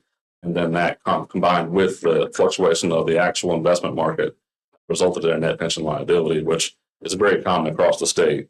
But I want to point out that these debt balances include those OPEB liabilities and pension liabilities and things that you may not be paying a cash payment for. You may have increased rates going forward, but you may not see a true amortization schedule to pay back either. So you are below that. You may notice the state average for 2022 to 2023 is the same. This is based on the comparative cost report, and the 2023 state comparative cost report has not been completed. So that is the 2022 report that you're still below there in 2020. Yep. On the next page, the significant estimate, I mentioned a little bit about that pension amount. It's calculated based on the actuarial recommendation of 6.75%. That's what VRS expects to make on your money that they have held there in Richmond. They can invest in things that you all cannot by code. So they do generally, when the market's great, they do quite a bit better than you all could. I do know you all have invested a lot of your funds on hand a lot more with the VIP or LGIP. So that's been good to see with the good rates. And we saw some of that with your increase in revenue during 2023. Very good. But there is a calculation of an estimate here, and the state recommends the 6.75% estimate. So that's what's recorded in that column in the center. But I wanted to put this in here to show you how significant the estimate is. If the market does 1% better than they thought it was going to do, the liability comes way down.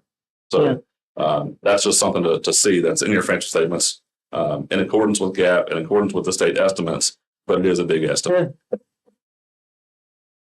Also, upcoming, I mentioned that there's clearly about 100 GASBs. I think that about 15 years ago, there was about 30 GASBs, so 34 GASBs. So they've gone pretty fast here in the last few years. I know that during COVID, they delayed them all. And then in the last 2 years, we've had quite a few be implemented.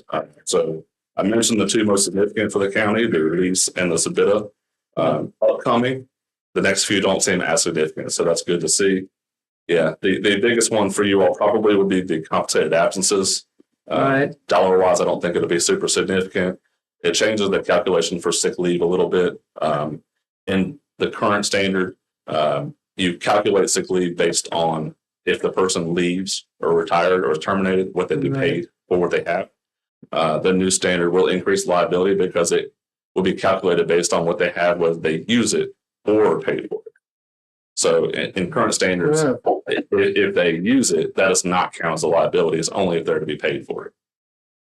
So some policies will have it once you're here 10 years, you get paid for a certain number of days of sick leave. And so that part is included in current calculations. But if you have a balance at June 30th that you take a week off in July, that will now be counted as a liability because you're using that you've earned during that time frame. So it will increase your liability a little bit going forward in the calculation too, but I don't think it'll be super significant to the total financial statements. That's 101. That will be 2025, I believe, fiscal year 2025. I'm sorry, that would be what? I believe it's fiscal year 2025. So when that goes into effect. So,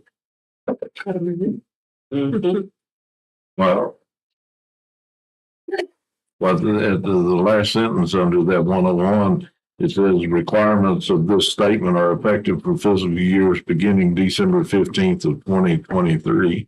Beginning, so that will be beginning July 1, 2024. And then it'll fall under 2020 for the 24 budget year, but right, fiscal year. And forgive me, I'm not up on this like you are, but that to me sounds like you could have more a big impact.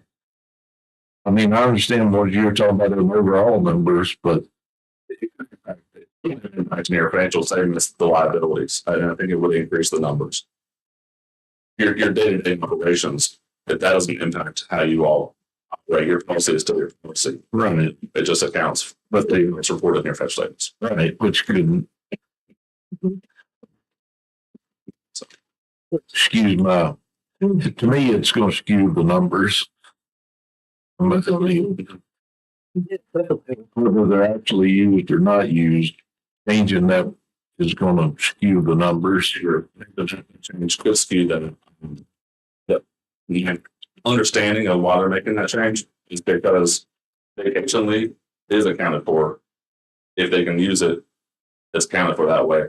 Sick leave was not, so they're making them the same. Equalize Exactly. So I think that's in their eyes. exactly.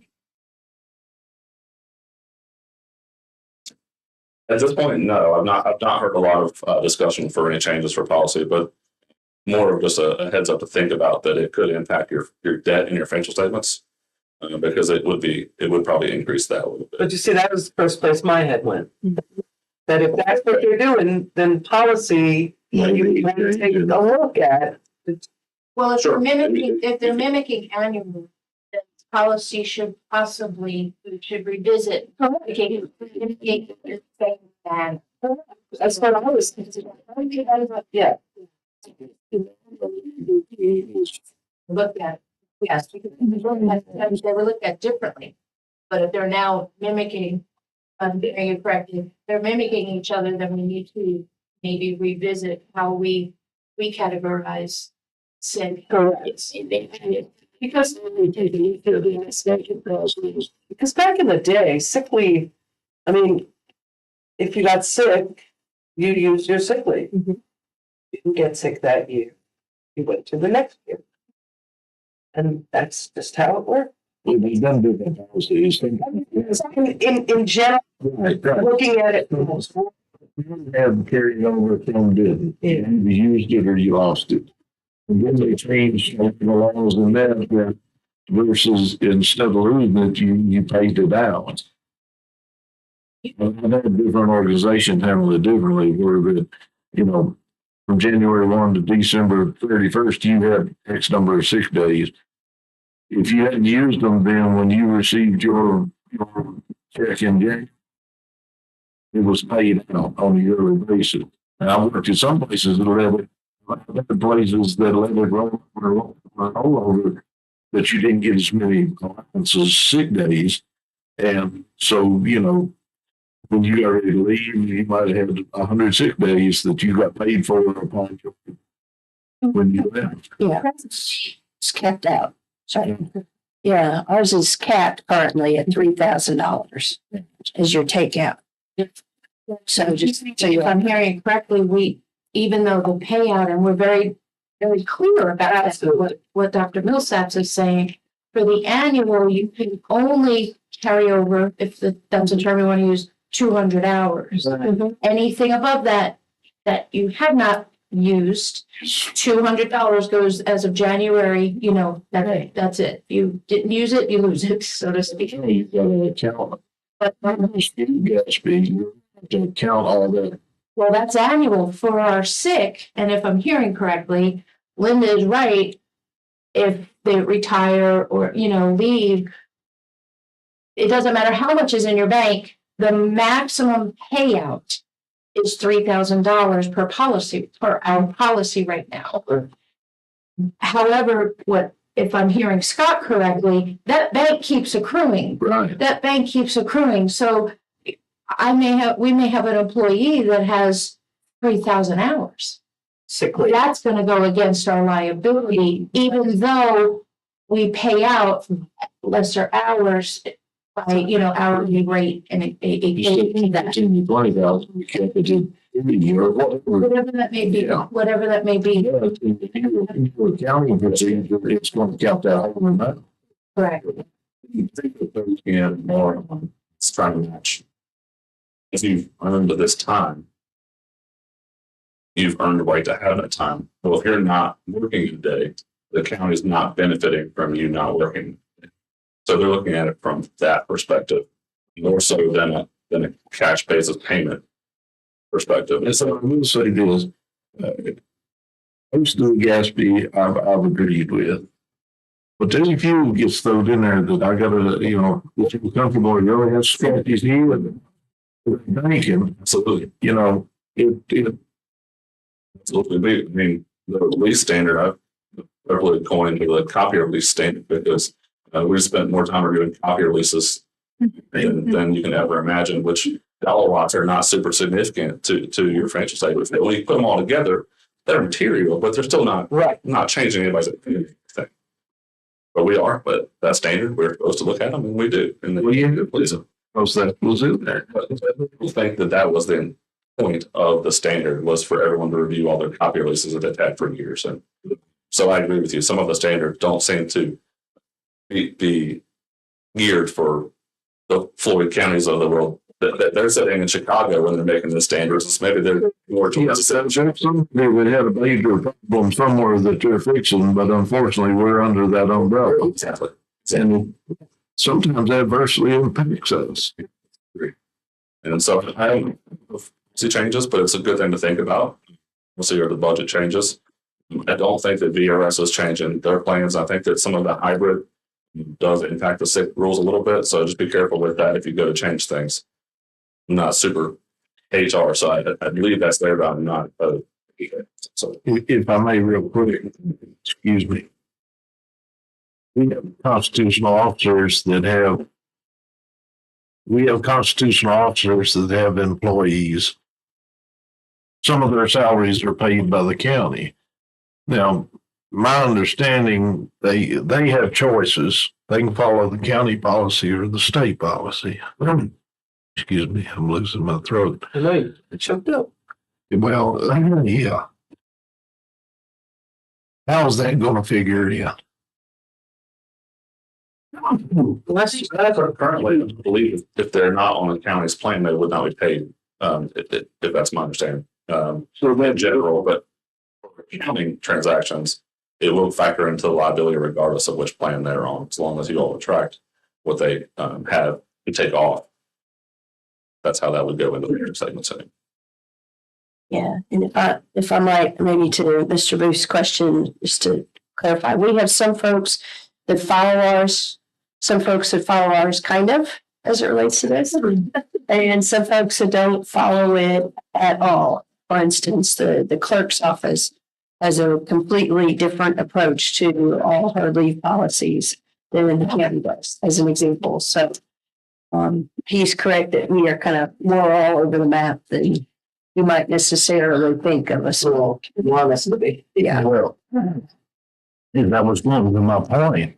what's the difference between the state policy and our policy? Because the state, either way, they're going to count. You see? Yeah, in that case. Right, in that case, I don't think that's following state policy either. I think it's their historic policies. Right. Yeah. Thank you. If I could, I just need maybe corrections, not 200 annual. Thank you. It's 240. 240 hours that you can carry over that 200 annual. And I'm you say right off, but thinking about accounting wise, if it's January, December, if it was July to June, and if it was July to June, and it rolled off at June 30th, that could impact the calculation for your financial statements. So. All right, and so the overall process of the audit really well. We were hired, I think, and usually I think it was full beginning of July or so this year. Normally, we like to get started on the audit more between April and June. Allow us to do a lot of testing on the significant transactions that have happened from July through that period. Other than that, the audit process went really well. We provide load documentation. The staff did a lot of that. The school board did a great job of that, and so services and here. And so we did receive all that, and that allowed us to prepare and have a more detailed list of items we want to see on hand to get on site. So we did that, and I think once we got rolling, we were good to go. So wrapping up has been a little bit better, and I think that as the staff have gotten more familiar with the financial statements, pretty happy with how it went in the end. So just a matter of trying to reduce some of the journal entries that we need for our end to get the rule portion of the audit right, and maybe getting in here a little bit earlier. But overall, the next biggest thing I see is just trying to manage inflation costs, trying to make sure you all can account for that. And then also, I understand you all have all units and implementing that. I'm not sure where that stands, but other localities that have gone through that have found it quite challenging. So that would be the next biggest challenge is making sure that you get those books on there right and reconcile with treasurer's books and things in a good time and manner and develop a good practice of how to get those books reconciled. So that's the biggest challenge I see. But overall, I've seen a lot of improvement. The comments are down from last year, and I think that you're probably headed in a good direction. So, any questions? If I can. On the opioid settlement recommendation, are you recommending putting that in a separate account? A separate fund in your accounting system, at least. Yeah. You could do a separate bank account if you wanted to, if the treasurer's office wanted to, but a separate fund for sure in your accounting system. Well, I don't know, but I know it wouldn't happen with this board, but with future boards or whatever, if that's all encompassed, you get them all that in the general fund, and somebody that doesn't understand comes in, we got all this money, when they're looking at the bottom line instead of really detailing. You want to make sure that we can set it up and do it the same way we've done the fire and rescue, but I'm not recommending that. Right. Well, and In other words, throwing it into the general fund. and if we might, so we have set up not a separate bank account, but a separate fund. But I suspect in trying to dig through a little bit more of the concerns that were raised, Kim and I kind of noticed early on that when some of the other jurisdictions were getting their payments, ours were not showing up in that fund. And so it turns out that the description that comes in has a very limited number of characters. And I think what we've figured out is the treasurer's office wasn't always catching that those were opioid funds to go into that category.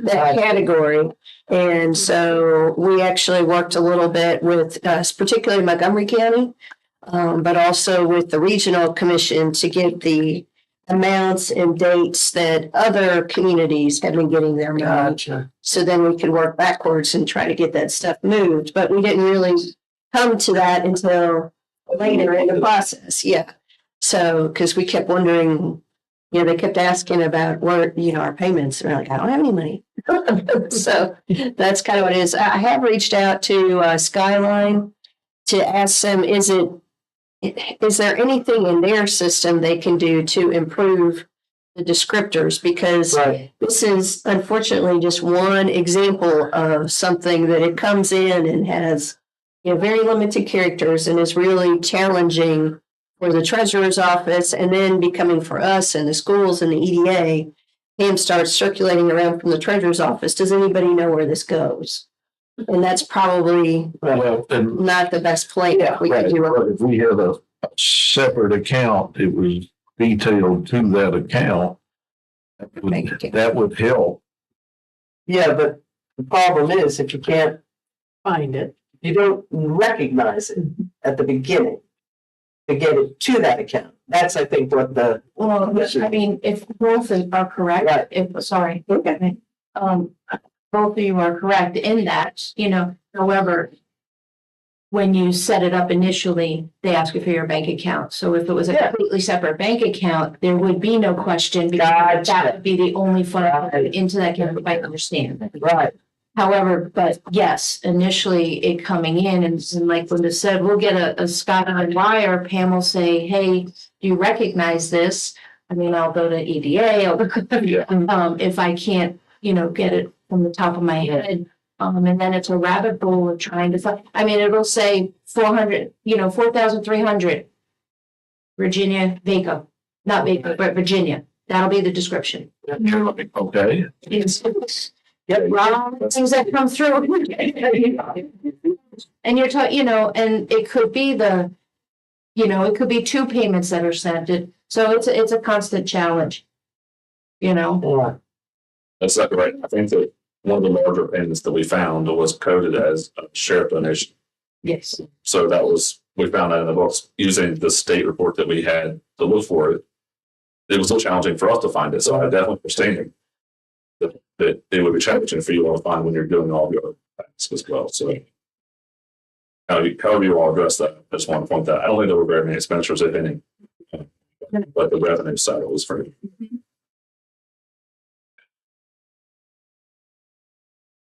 That was all I had, sir. Anybody else got anything?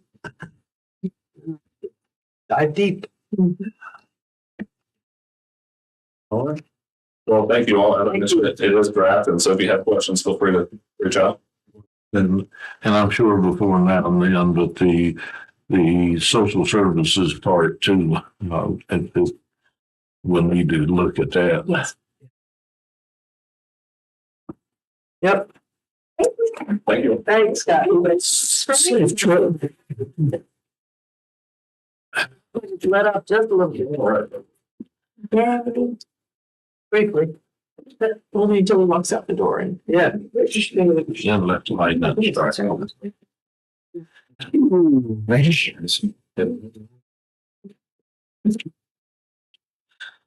Guess the next is our public comment. Then, okay, public comment.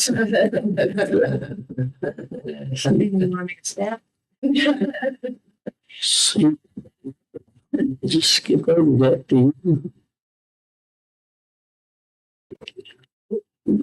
Do we want to, Mr. Chairman, would you mind, since Ladina has been sitting here so patiently, that we skip ahead for a moment to 11B? That's about that, and then, no, 11A is me in Mark's absence, so I'll still be here. Thank you very much. I'll try to, is this on? Yes. Okay. I don't really have a lot to say. I was just here in case you had questions about this task order. It's from the Regional Commission. I think you all had budgeted 10,000 for this fiscal year was my understanding. And so they're matching that with 10,000 from Appalachian Regional Commission funds for the first task of the comp plan work. Let me let you pull it up if you want to, so we can. Yeah, where is it? Yeah.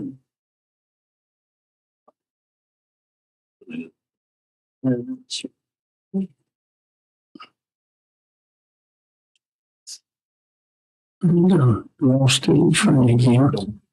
Not in this month. Oh, Oh, hold on. Yeah, I don't Since I missed it. Yeah, I was. Well,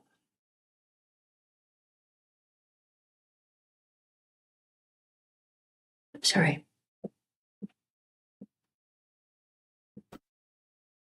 Huh. Okay. I'll put it there momentarily. we have to go out. And refresh.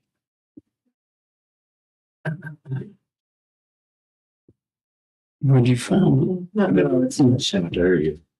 We might all have to go out. it? I don't even think that page you get. Very good. Share. The board packet. Then go to. Yeah, I'm just. Yeah. Have to go back to here. All the way back to board packet. Yeah, so you have to go all the way back. All the way back. All the way back to there. And then once it's in, okay, then we have to go back. And then just. Say, is in now, then go to 24. Then 24. No, It's Floyd County -C. Comp T. Down at the bottom. Yep, that's the one. there it is. Beautiful. all right, all right. So I don't know if you want a couple minutes to look it over first or at your pleasure.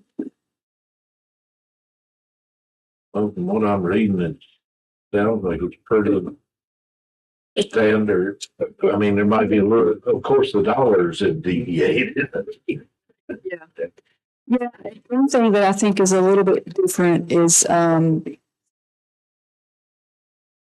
they're trying to be flexible with us in terms of the speed that we go through this process. And so this task order before you is really for now through June of 2024. Task 2, they went ahead and kind of shared a conceptual idea of what that would be for the second half of the calendar year. But that could adjust based on kind of, what happens in the first phase. And frankly, it also could adjust depending on if we get that transportation planning assistance that I'd mentioned, to technical assistance and the economic development strategic planning. Those are just, as you know, just 2 pieces of comp planning, and there's a lot of other pieces, but that could have some impact on what would happen in the second half of the year. So really this is to just let you know, this work is for 6 months. It would really be focused on some preliminary data collection they would start doing on demographics and some of the new census information. And we would be focusing a lot on figuring out how to do community engagement and reach out to people, develop a plan.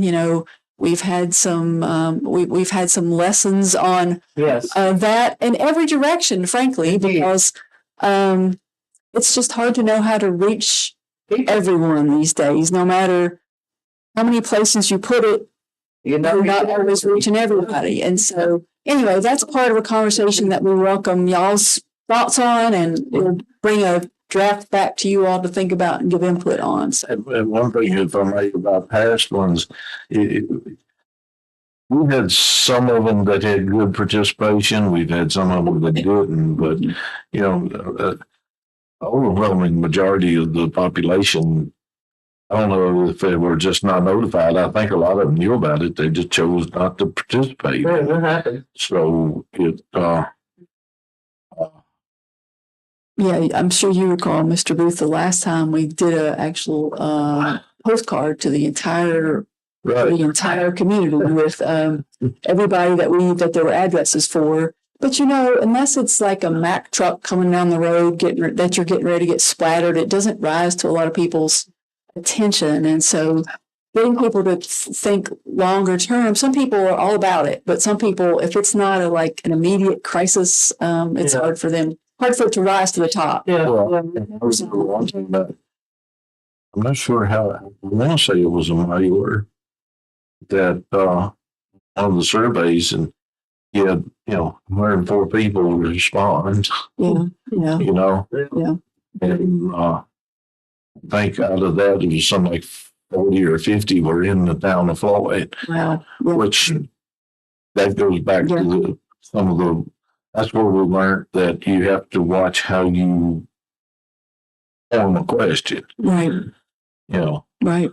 I will share with you that we were really excited. Dr. Millsaps brought to the table that cooperative extension was due for their strategic planning update. And so they've been very kind to kind of wait and go in sync with us. But they needed theirs to go out, their survey to go out in December. So, or finalized in December. So I'm really excited that they're collaborating with us because I think they will reach some people with their outreach that we don't always have easy access to. So the more, I was really excited about that and appreciated you bringing that. Yeah, extension is like it's a people find it's feel good for people.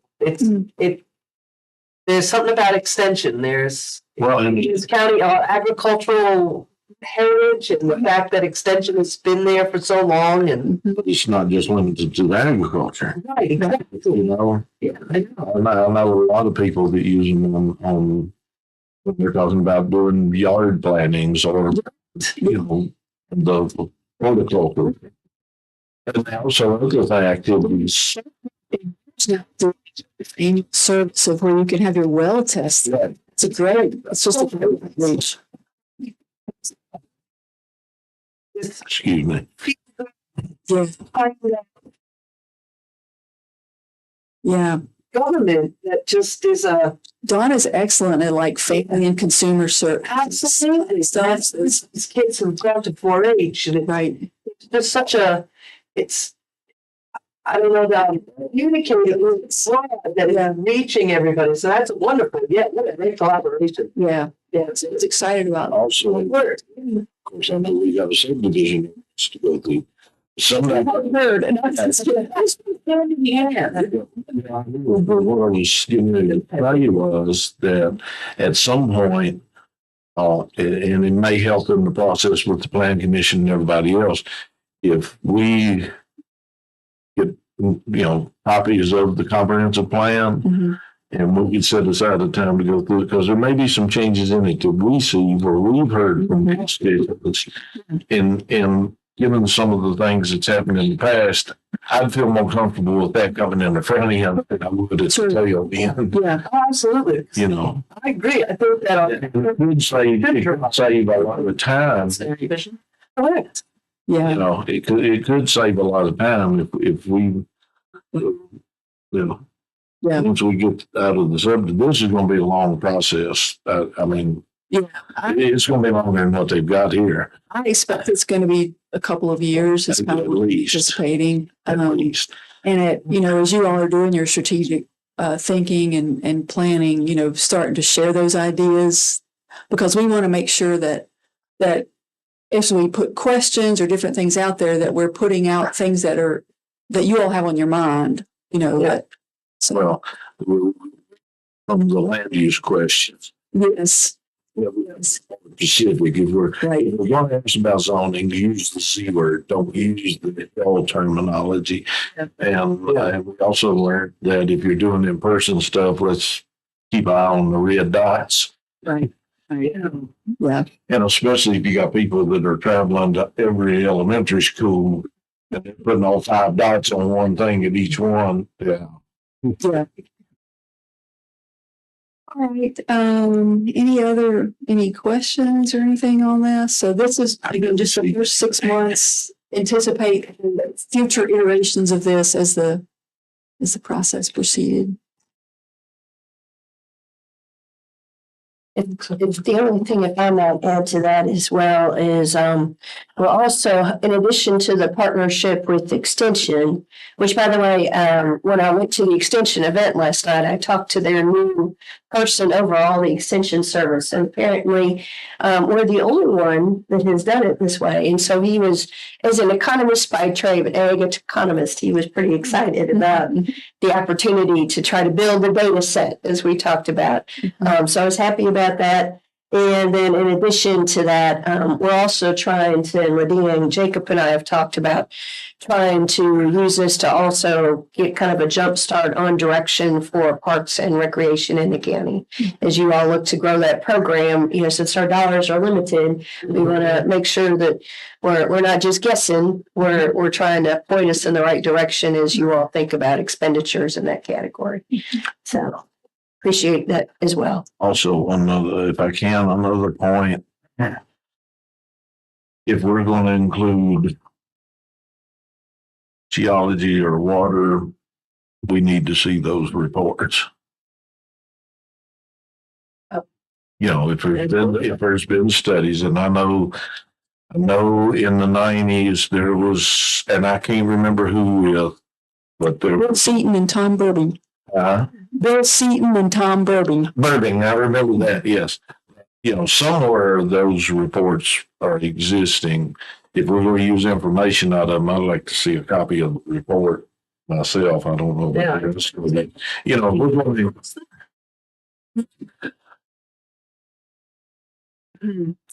A lot of them are public. I think there was a special one done for the board that may be in the hands of the attorney that I have not seen. well, that was not releasable. Okay. So copies, if we put the red stamp on it,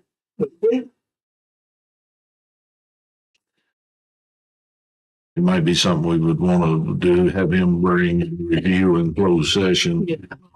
so maybe. I mean, to my knowledge, there was a copy in the county administrator's office, but it was returned.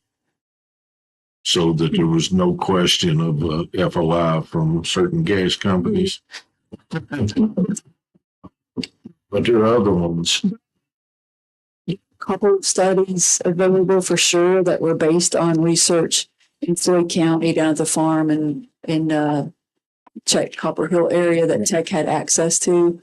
There was also a public study done, sponsored by Dominion, by Mr. Burby.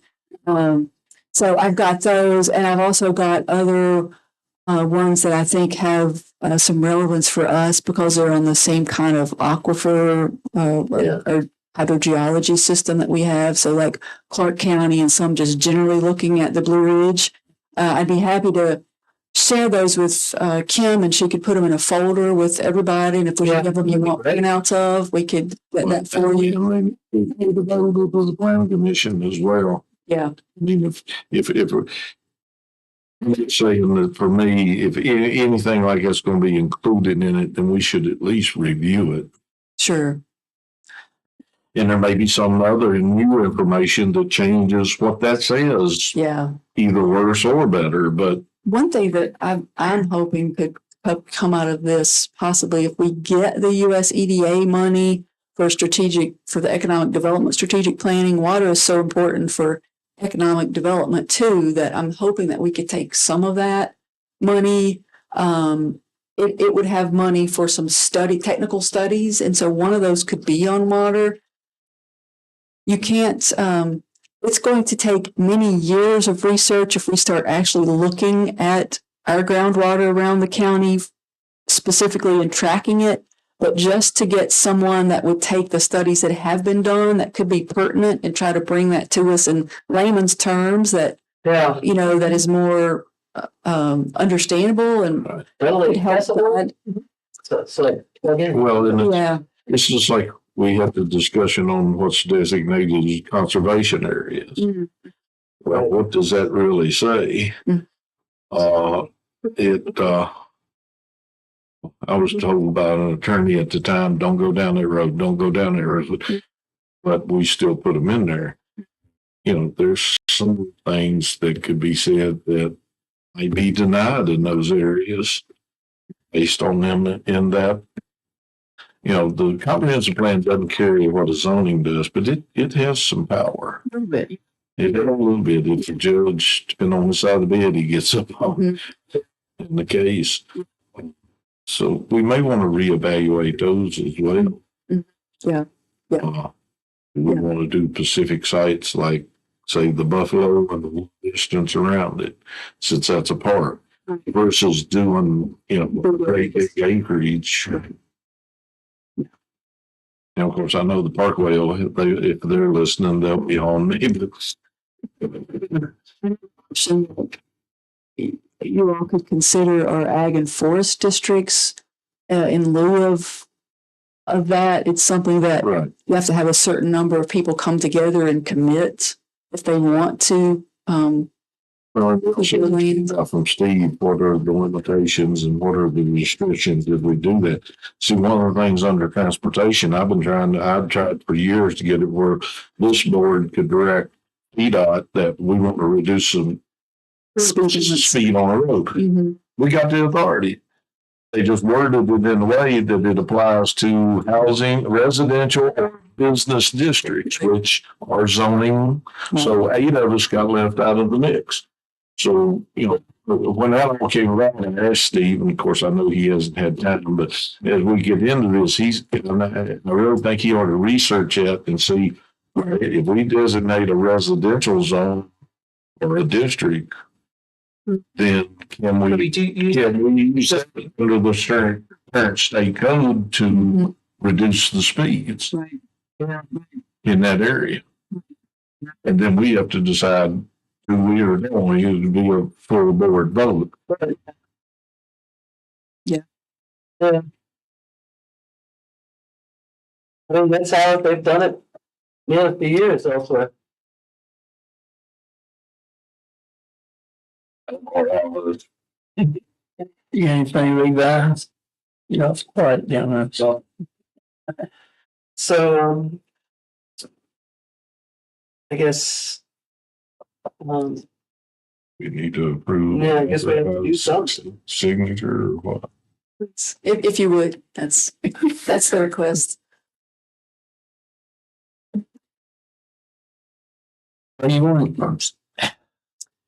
Just authorize a signature to approve the task order between New River Valley Regional Commission and Floyd County for the first task of the comprehensive plan.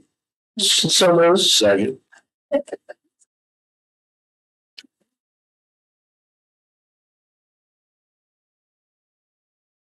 All right, sorry, we trailed off in our little research project in here, sorry. So on the motion to approve the comprehensive plan task order between us and the New River Valley Regional Commission, Ms. Cookenbook. With authorized signatures. With authorized signatures, thank you very much. Yes. Ms. Cookenbook, thank you. Mr. Booth? Yes. Ms. Bechtel? Yes. Mr. Cox? Yes. And Mr. Turman. yes. All right, thank you all very much. Thank you very much. Thank you. Thank you, man. So, Mr. Chairman, if you'd like, I can back this up to the green boxes. Our favorite foods. Buyers left. Now we got some. That's right. I don't know, we had a bad Christmas Eve, there's no rest of Excuse me. So I'll go with the good news first, I guess, is the update on the Hummingbird site, which is we have been notified that the folks that had owned that spot historically were looking to sell it due to some changes in family circumstances. And so it turns out the new owner is the company that one of the companies that Dollar General uses to purchase property. So Dollar General's business model is that they don't actually purchase the land. They have other companies that purchase the land and then they do a land lease for their building. So that company reached out to us and said they understand that there might be some receptacles there. So Mark talked to them and they have agreed to leave that site. The only thing that they're asking, and they're happy to help out the community. The only thing they're asking is they're going to send us a quote about what the liability insurance, how much they would have to have for including that for that site. So we're awaiting that, but assuming that that is a reasonable amount, that remains an opportunity for us. and kind of opens the door to maybe now we have someone to have conversation with about some of the other space there.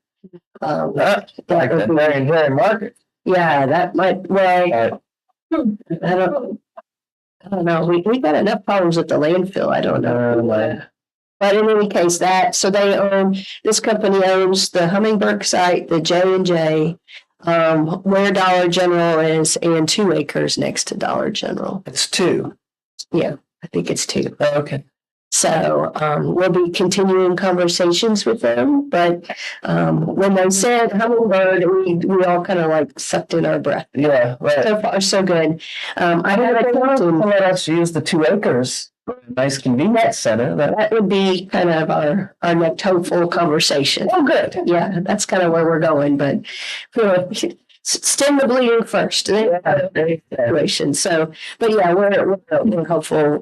Mark has had to be out of the office due to a family situation, and so we'll continue a conversation with them to see if we can maybe do something beside the store items on the Roanoke side. I think so. They tend to do that as a matter of course. My understanding from them is that Dollar General likes to do that because then no one blocks their sign.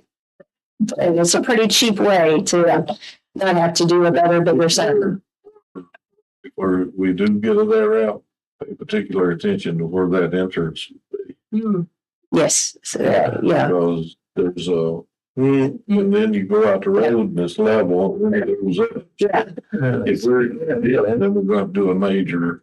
Yeah. I'm hopeful if they would ask us to do it, that space right next to it that's level would be big enough. Certainly be much bigger than the Hummingbird site, which is it's way too small. I did reach out to some other landholders in the area, but they were not interested in participating. Continue to look. Well, the way one day though, we could be.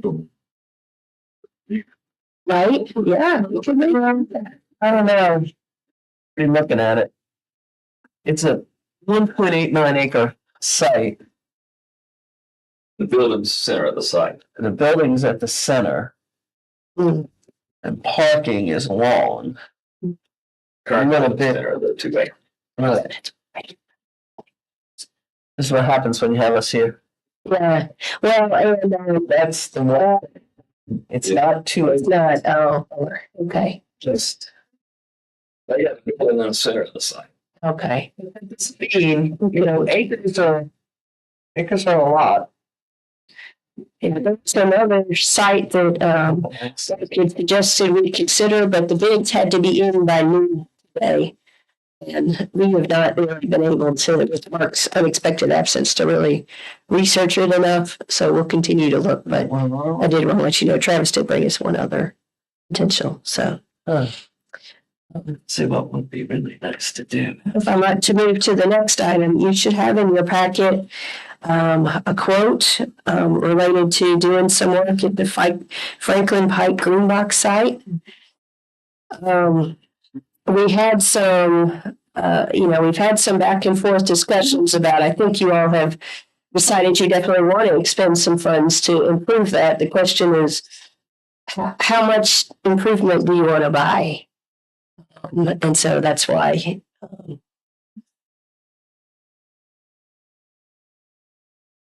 So you should have the GIS in there as well from Cindy to show you. Includes a fence. I think, no, that's just the excavating charge. So that is just from Shorts. Yeah, from the one that are, yeah, so that would be an additional. Which is outrageous. 32 loads. 488 tons. This quote is for a total area of 100 by 120 foot. Yeah. So we can go look out. I will say in some of our other conversations on some other properties, we've gotten better preliminary numbers. So we could go back out if you all would like to do that. But I did have this in hand and I knew it was something that was important to y'all. So Well, I think, wanted to get you all's input. I think to be prudent with how we spend our citizens' money, it might be a good idea to Hold on. well, just It's a lot of gravel. bid it out. I know it's a lot of gravel, and that costs a lot of I money. can't understand 32 roads at 357 in that small area. But that included, this is after the expansion, isn't it? Yeah, So Oh, okay. it's small. Building up. yeah. I mean, yeah, I get it. I do get that. No, I mean, I do. The most thing on that side is probably the fence. Yeah, well, that was what I was getting at. So just Keep bears out. that doesn't cost. That doesn't just affect. If I might, we did get the Bear-wise funding, which did include an estimate of doing some fencing at this site. And, well, not necessarily fencing, doing some electric wire at this site. And improving the site some. So we put in basically in that grant for some money for this site and also to start work and planning on the new Willis site. So there is a little bit there, but That is one thing I never hear of. or just Bears at the Indian Valley site with that fencing. The residents keep that site pretty picked up and the doors closed. And I know there's a lot of people that are really diligent. If there's food left out for any reason, that it is promptly picked up and put in the box. Yeah. So there's no attractive Yep. nuisance going on in that site. But this price here doesn't include the plus. But Yeah, I agree. They can only come in for one. this is just to get the lot. Yeah. The lot. Yeah, I just think maybe just asking around. But it's like down in Team Store size. They can have a thing cleaned up, but they still come.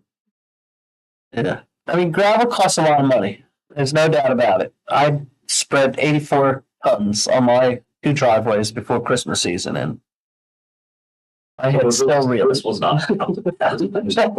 It's this site. We want to. Yes, exactly, exactly. I mean, Yeah, I don't know that it is. hold on. If that's what the majority of the board wants to do, is this actually the site you want to start with a closed gate? Yeah. I don't know that it is. I think that there's a site I don't distance. think it's on 615 on myself, but Well, the 615 isn't so bad. well, and if I might, so Mark has run this concept by Jesse at VDOT. And so there is a suggestion there of fencing and all of that because of the site distance. Yeah. So fencing site distance or not, you're still gonna cause a situation. I understand the request for a single entrance. It's gonna be wide enough for in and out. Mm-hmm. I mean, no doubt. It needs to be wide enough that a recycling truck can be getting out of other trash trucks going in, no matter what. But from the standpoint of the citizens and don't know that that's a site you want, no problem with the fence to help contain, but I just don't know that's one you want to start with a gate you close and lock. Frankly, that doesn't. Well, I was asked Mr. Chairman if I could make a motion for us to look at this as an action item. Or make a motion to Prove it. approve it or reject it, one of the two.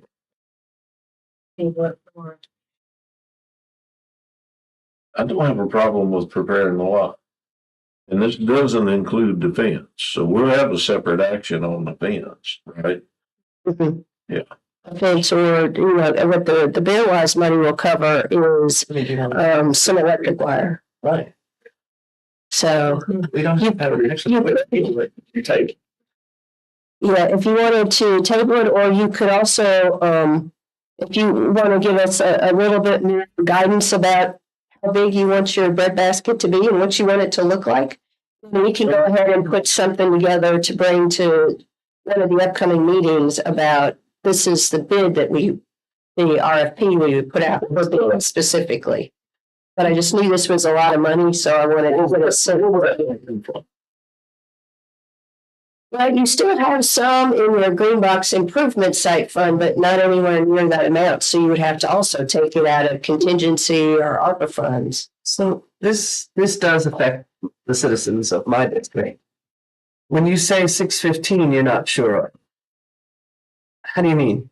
That wouldn't be a, Well, you know that either side's the one you want to start with a.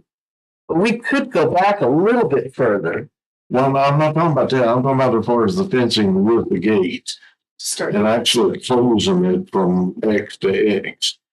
Those two sites are for the areas they're heavily used. That's correct. And we might want to start and see what the general public's reaction is on a smaller site versus one. Oh, I see what you're thinking. Yeah, okay, so, yes, that's your district now. I gave it to you, didn't I? It'd be easy to do, but I don't know, is that one of the ones you want to start by putting a gate up and you close it there? Right. From that standpoint. But we don't close the Indian Valley. We've only done it 3 sides and it seems it works. Granted that there is diligence. But She never has to come and talk about her dumpster. no, You know, since we got that, it's, if you got that down in Indian Creek, maybe she over. She never has to make a discussion about her dumpster. right. Just saying, no proven now for what, 2, 3? 3 years. We need to improve the sites. But I don't have a problem fencing them. Just really, really concerned about putting that orange line up there. You're concerned with where do we start this process? Yeah. And is this the right site to start the process? Now we gotta start somewhere. Just One thing, problems out. So what I have is with some of the recent information we had about trash trucks. Mhm. Yeah, we're the trash trucks to get to the dumpsters. What it is fixing the sites. Priorities. Seriously. I mean, $40,000 is a lot of money. Yeah, If we have trash trucks, it's not. correct. We're getting close to inoperable. Right. Yeah. So I mean, we might have to better people come to the transfer station if we can't go and empty those boxes. I think we're gonna have to focus on making sure our transportation is in good shape before we fix the sites. I think we've tabled. That's my feeling. Would you like a motion to table this? I I'd like to make a motion to table any further discussion on this green box site on Franklin Pike. I'll say. There you go. You should take a vote on motion. There you go. All right, on the motion to table the discussion of substantial improvements to the Franklin Pike Green Box site. Ms. Bechtel? Yes. Mr. Cox? Yes. Ms. Coogan? Yes. Mr. Booth? Yes. And Mr. Turner? Yes. All right. I was trying to get it under discussion. This does not affect general maintenance of the site. We're talking about the expansion and that's the, we still expect the maintenance, to need to. Some potholes. Yeah, I just want to make sure we can. Yeah. Yeah. Yes, yes, I appreciate that clarification. We just ain't making a new driveway entrance right now.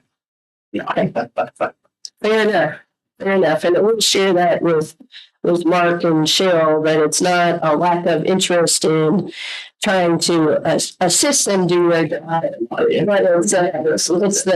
the trucks to the extent we can. Yes.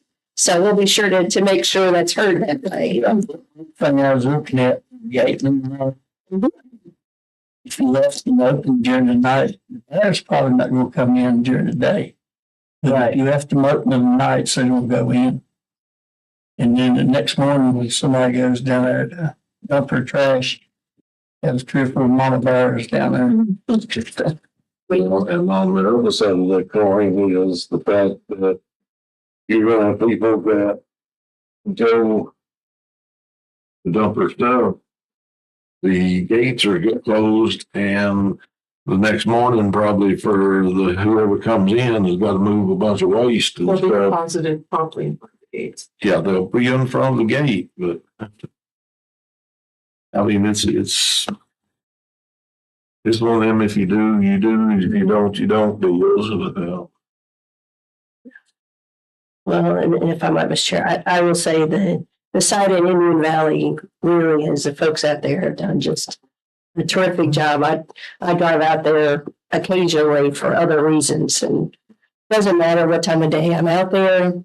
It just is always, I've never seen it look anything other than cleaned up. And I think the most I've ever seen sitting out of the box is a very heavy TV.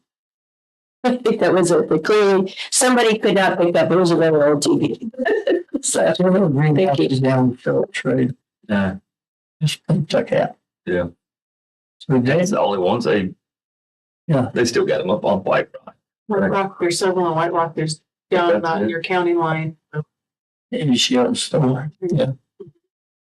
But that's the only, Okay. I mean, So you have to, inconvenience it. you know, I've been told it has really dropped. We should, Dr. Gill said probably knows more about this than I do. But it volumes mailer in boxes there since that in the valley. Max Mountain Road open. He took a lot of trash out of that and it volumes mail. All the construction. Was the mail still there? Hmm. They still have it in the phone. There's 2 boxes there, ain't there? At volumes mail. Because my neighbors goes down there to Buffalo Mountain. Ain't figured that one out yet, but that's what they want to do. That's them. They get in the box. All right, I think, Mr. Chairman, the only thing we had left on old business was proposed dates for subdivision ordinance work sessions. So maybe the third time is the charm. And Kim and I were wondering if Monday, the 22nd would work for y'all. I know it's pretty close. We could go further out, but that's the closest. Sunday, we could. Don't matter that. Monday, after 1. I do my show Mondays. Yet to be determined time, executive committee meeting that day for community services, so. Date was that? Only second. Okay.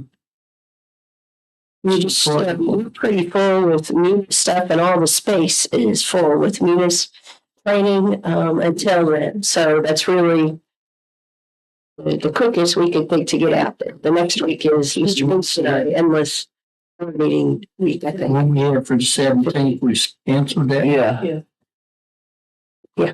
Well, 22nd is fine. If we can do the 22nd in the afternoon, that's fine. But other than that, and then I'm put up with my other job, the 24th, 25th, 26th. We could make it an all day on the 23rd. Yeah, or I could do the 30th. I can't do the daytime of the 23rd. Yes, it's 6:30. You come in early, you go, like we do with the budget, they go. Do it 2 hours early. Not being with you until about. Okay. Yeah, and I think we were gonna probably talk to you about having to maybe offer training on that day, the 23rd. I mean, early maybe. That's when it gets. Conflict of interest That's is due. first edition. Like the insert. It's the one you do on. Yeah. So I will go then. Seem like we used to have. Yeah, I can do the afternoon of the 22nd. I can be once. Yeah, like, I could be here from 11:30. Let's say I could be here at 12:30. From Blacksburg. I would whenever, 1 o'clock, 3 o'clock. just 2 hours, you think? Coming in like at 9 at morning. They miss you this time. I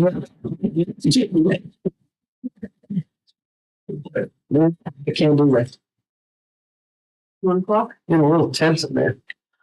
1 o'clock. 1 o'clock on the 22nd.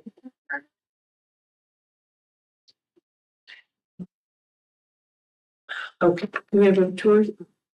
No. So Andrew and Kathleen and I are trying to get back on our recurring schedule. Still doing it here.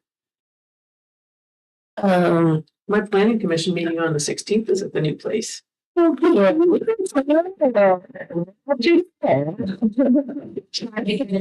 To be able to be determined. I will let you know where that. Yeah. We would prefer to let you all use our new conference room and enjoy that, but we don't have it works just fine as a room right now as furniture, but we don't have all of the IT things. All of that yet. Do we need to approve some overtime for Dean? Well, if you didn't notice, this last meeting, I didn't have a laptop at all, and he got to fix. So he's been doing a lot of that. He also, her computer was dying through the moon. So it's been a lot of those kind of things. So I think if we started paying any overtime, we might have to adjust our budget. So, but yeah, so we'll either be there hopefully or here and try to figure something out, if that's all right with you. 1:00, 22nd, Yeah, Someplace. someplace. Here, there, or on the courthouse lawn. I hope the weather improves if it's that. And with that, Mr. Chairman, that's all that we had to close session. And, we got under old business. We can talk about those if you want first or not, but Are we gonna eat or? Enclosed? we have, I ordered food a while ago, so it's here. Yeah, Jenny's been. Yeah, she's been popping in and out, yeah. Good to see you. Yeah, so maybe we can actually. And, Eat during class, still got it? if that's all right with y'all. So would you entertain a motion from someone to go to close? Yes, we'll make that motion. Oh, it's okay. 3.237, 11, A1, and 8. That's what he said. Okay, and I got motion by Mr. Cox. Second by Linda. Okay, thank you. All right, then the motion to go to closed session under 2.23711A1 and A8. Mr. Cox, Yes. Ms. Cookenberg? Yes. Ms. Bechtel? Yes. Mr. Booth? Does that include what you said concerning the schools? Yes. Yes. Yes, okay, thank you for the reminder. And, Mr. Turner.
Take a motion from our closed session.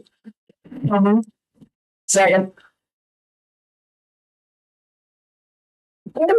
All right, on the motion to come out of closed session.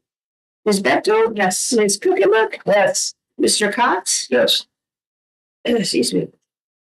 Mr. Booth? Yes. And Mr. Turbin. Yes. All right, thank you. I'll take a motion certifying that we will discuss those things we were in the closed session for. So moved. Second. All right. On the motion to certify that we only talked about the things in closed session that we said we were going to talk about, Mr. Booth? Yes. Ms. Bechtel? Yes. Ms. Kuchenberg? Yes. Mr. Cox? Yes. And Mr. Turbin. Yes. All right, you are out and certified.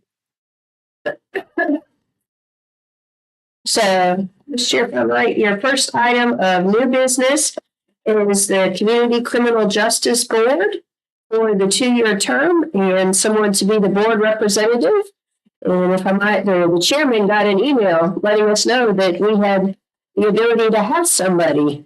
And so, This is 2001. Wow, nobody ever said anything to us about it. Well, yep. A couple years late. That's bad. I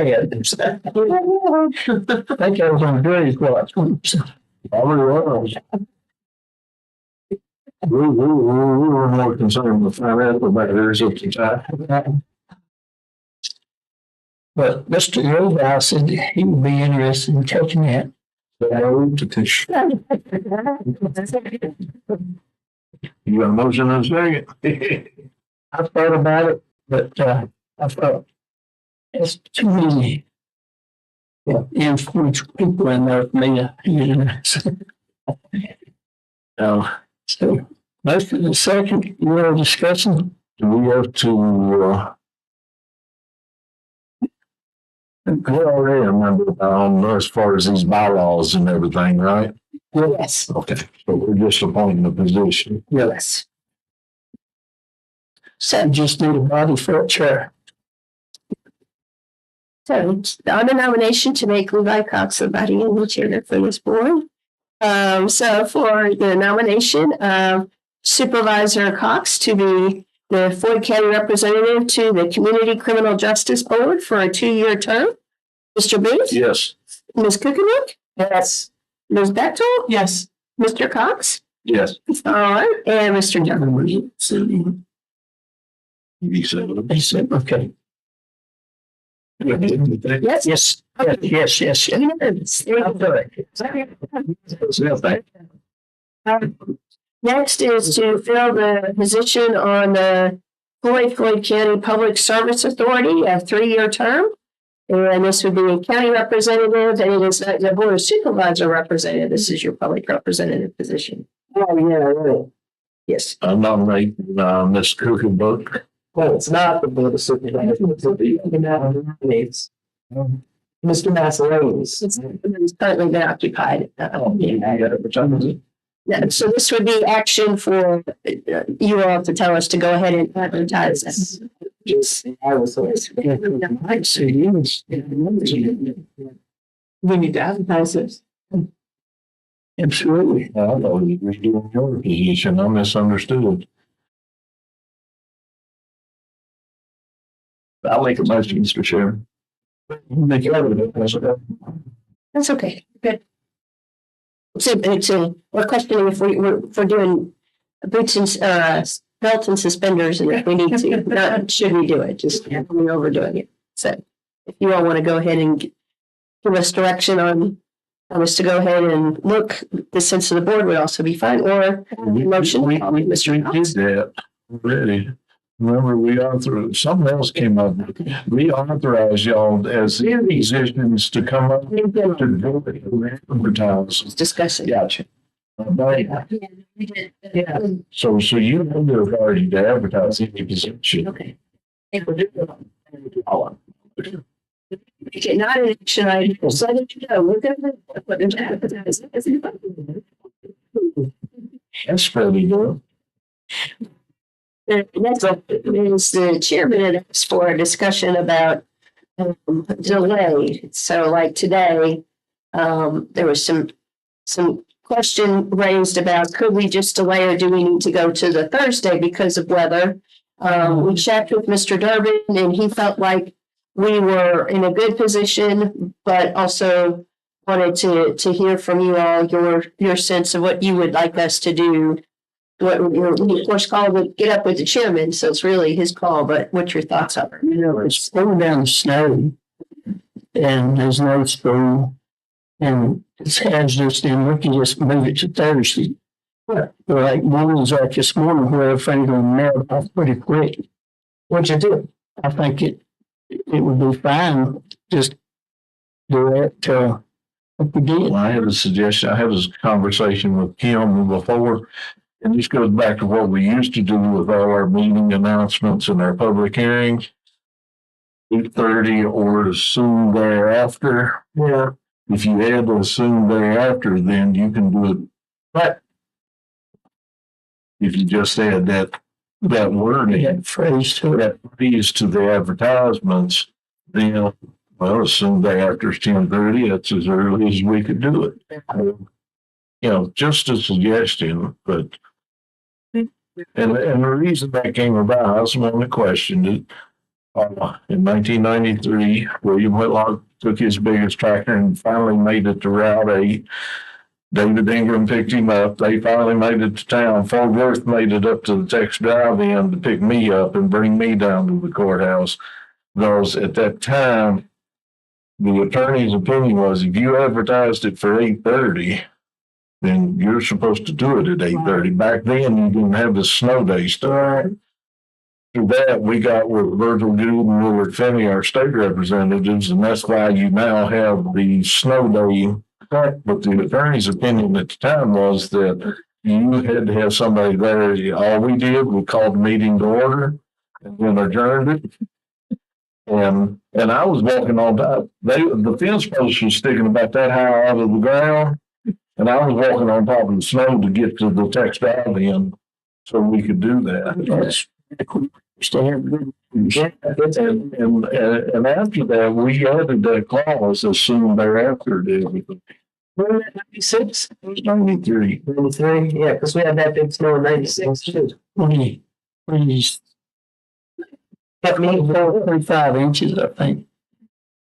I think it was in Pennsylvania in 96. The wind got up, the wind got up, so. Can I ask that if we do delays, that we could put on our website, you know, the live streaming thing, delayed until 10:30? Taken care of. I would, Yeah, and as well as the consistent way we have been publicizing. yes, that was very nice. Social media, and our website. Yeah. So all of our cases are safe. You ain't gonna have no, I'm not getting here because we get a good score and come down for it. Yeah. He would stop his boat. Yeah. Well, that's easy. Moving up down and moving up to the other, we cut down on. Sure.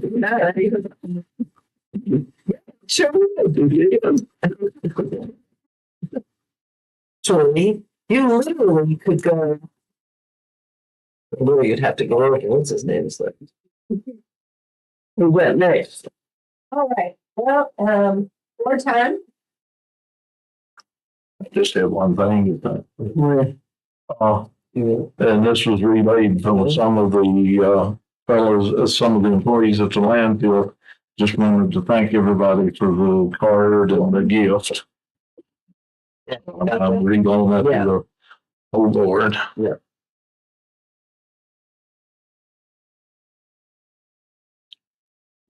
Okay. And I have several things listed and others written out, but what I will do instead, in the interest of time, is I was going to highlight just 3 things and then I'll send everyone an update, which we can also include in the minutes. But I wanted to tell you 3 kind of really nice things. First, as you recall, at the last meeting, we talked about the library and them wanting to move forward with a fundraising campaign and to build an additional outdoor space there next to the library and all of that. And the staff there has very kindly let us know that they have received $100,000 unanimous, gift to help pay towards that item. So that was just really, it was really nice that somebody stepped up to do that and wanted to alert you all of that. So they've already got $100,000 committed to that expansion. Nice to be able to over $100,000. Right? Wouldn't that be great? The second thing I wanted to mention is last week I went to a lunch session in Roanoke, sponsored by Cardinal News and Roanoke City Council. And the reason I went is because it included comments from the majority and minority leader for the Senate and the minority leader for the House, Sam. Lowell was supposed to be there as the Democratic House representative, but they decided to have their leadership meeting that day in Richmond, so he was unable to make it. So they talked a little bit about what their agendas would be, which education and mental health were extremely high on everyone's list. And then in addition to that, I made a point to speak to the House Minority Leader, who is from far Southwest Virginia, who lives near Bristol, and talk to him about our no roads of regional significance in our area, because it turns out in his district there are places as well. Yeah. So he was rather taken aback by the fact that there are 30 counties that have no roads of regional significance. And he asked how much we have for our 6-year road plan every year. And I said, well, in a good year like this year, we've got $800,000. And he just stared at me. I said, "Yes, thousands?" And I said, yes, thousands. He said, we can't really do anything with that. I'm like, no, that's kind of the point. And so he asked if I would follow up with him. So Carla and Medina and I and the regional commissioner are working on putting some things together. And so I've reached out to him. And so I don't know if it'll work out when some of us are in Richmond at the end of the month, but maybe we chat with him. But one, let you all know, we tried to kind of open the door on that. Yeah. I mentioned, I guess I'll say 4 things. I did go to the event last night to meet the new director of extension for the state. He is an ag economist by trade from Florida, but seems to have a lot of background in rural economics. So I think he and I talked about several things related specifically to Floyd. He's already been to the country store, of course. So we'll follow up a little bit more with them. See, there's some positions that have been left vacant for several years that could be really helpful in terms of economics for farmers in our area, and some other kind of economic development related things, which is part of what I used to do. So we'll talk about that a little bit more. And then finally, while we were here, Jacob sent me a note that we actually did get about a $75,000 grant from the Virginia Preservation Foundation to start match that with the tourism money that had already been put forward out of the ARPA tourism money to start doing work on those 41 acres about the high school.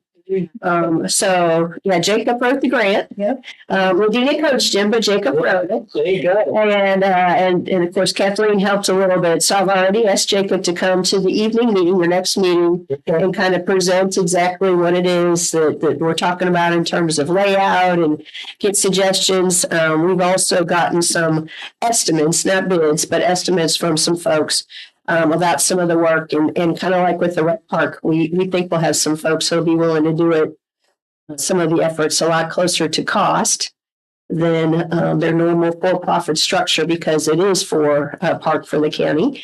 And we also have some volunteer groups that have already committed this. It's very high priority, and while they'll be spending time and some of their financial resources.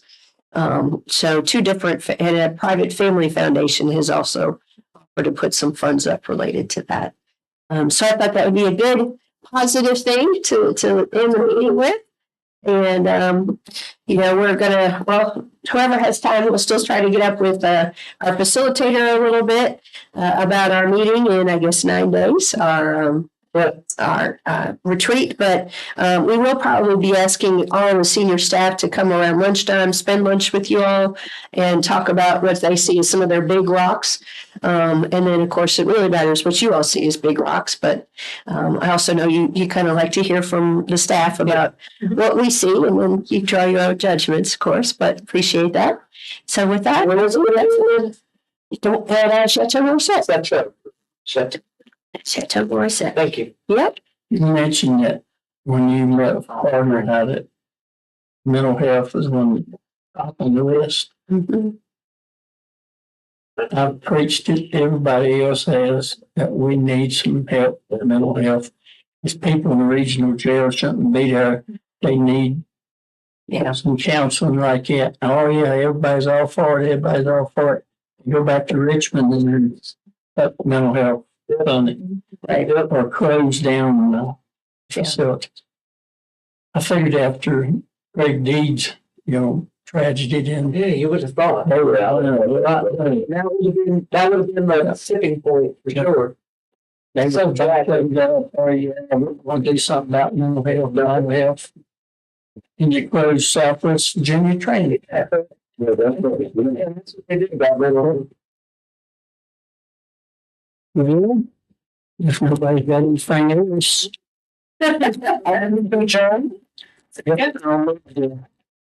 I'm not next to the Let's see.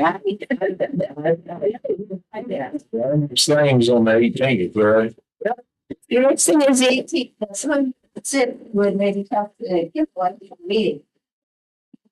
Oh, he said he, because he's only talked to YouTube.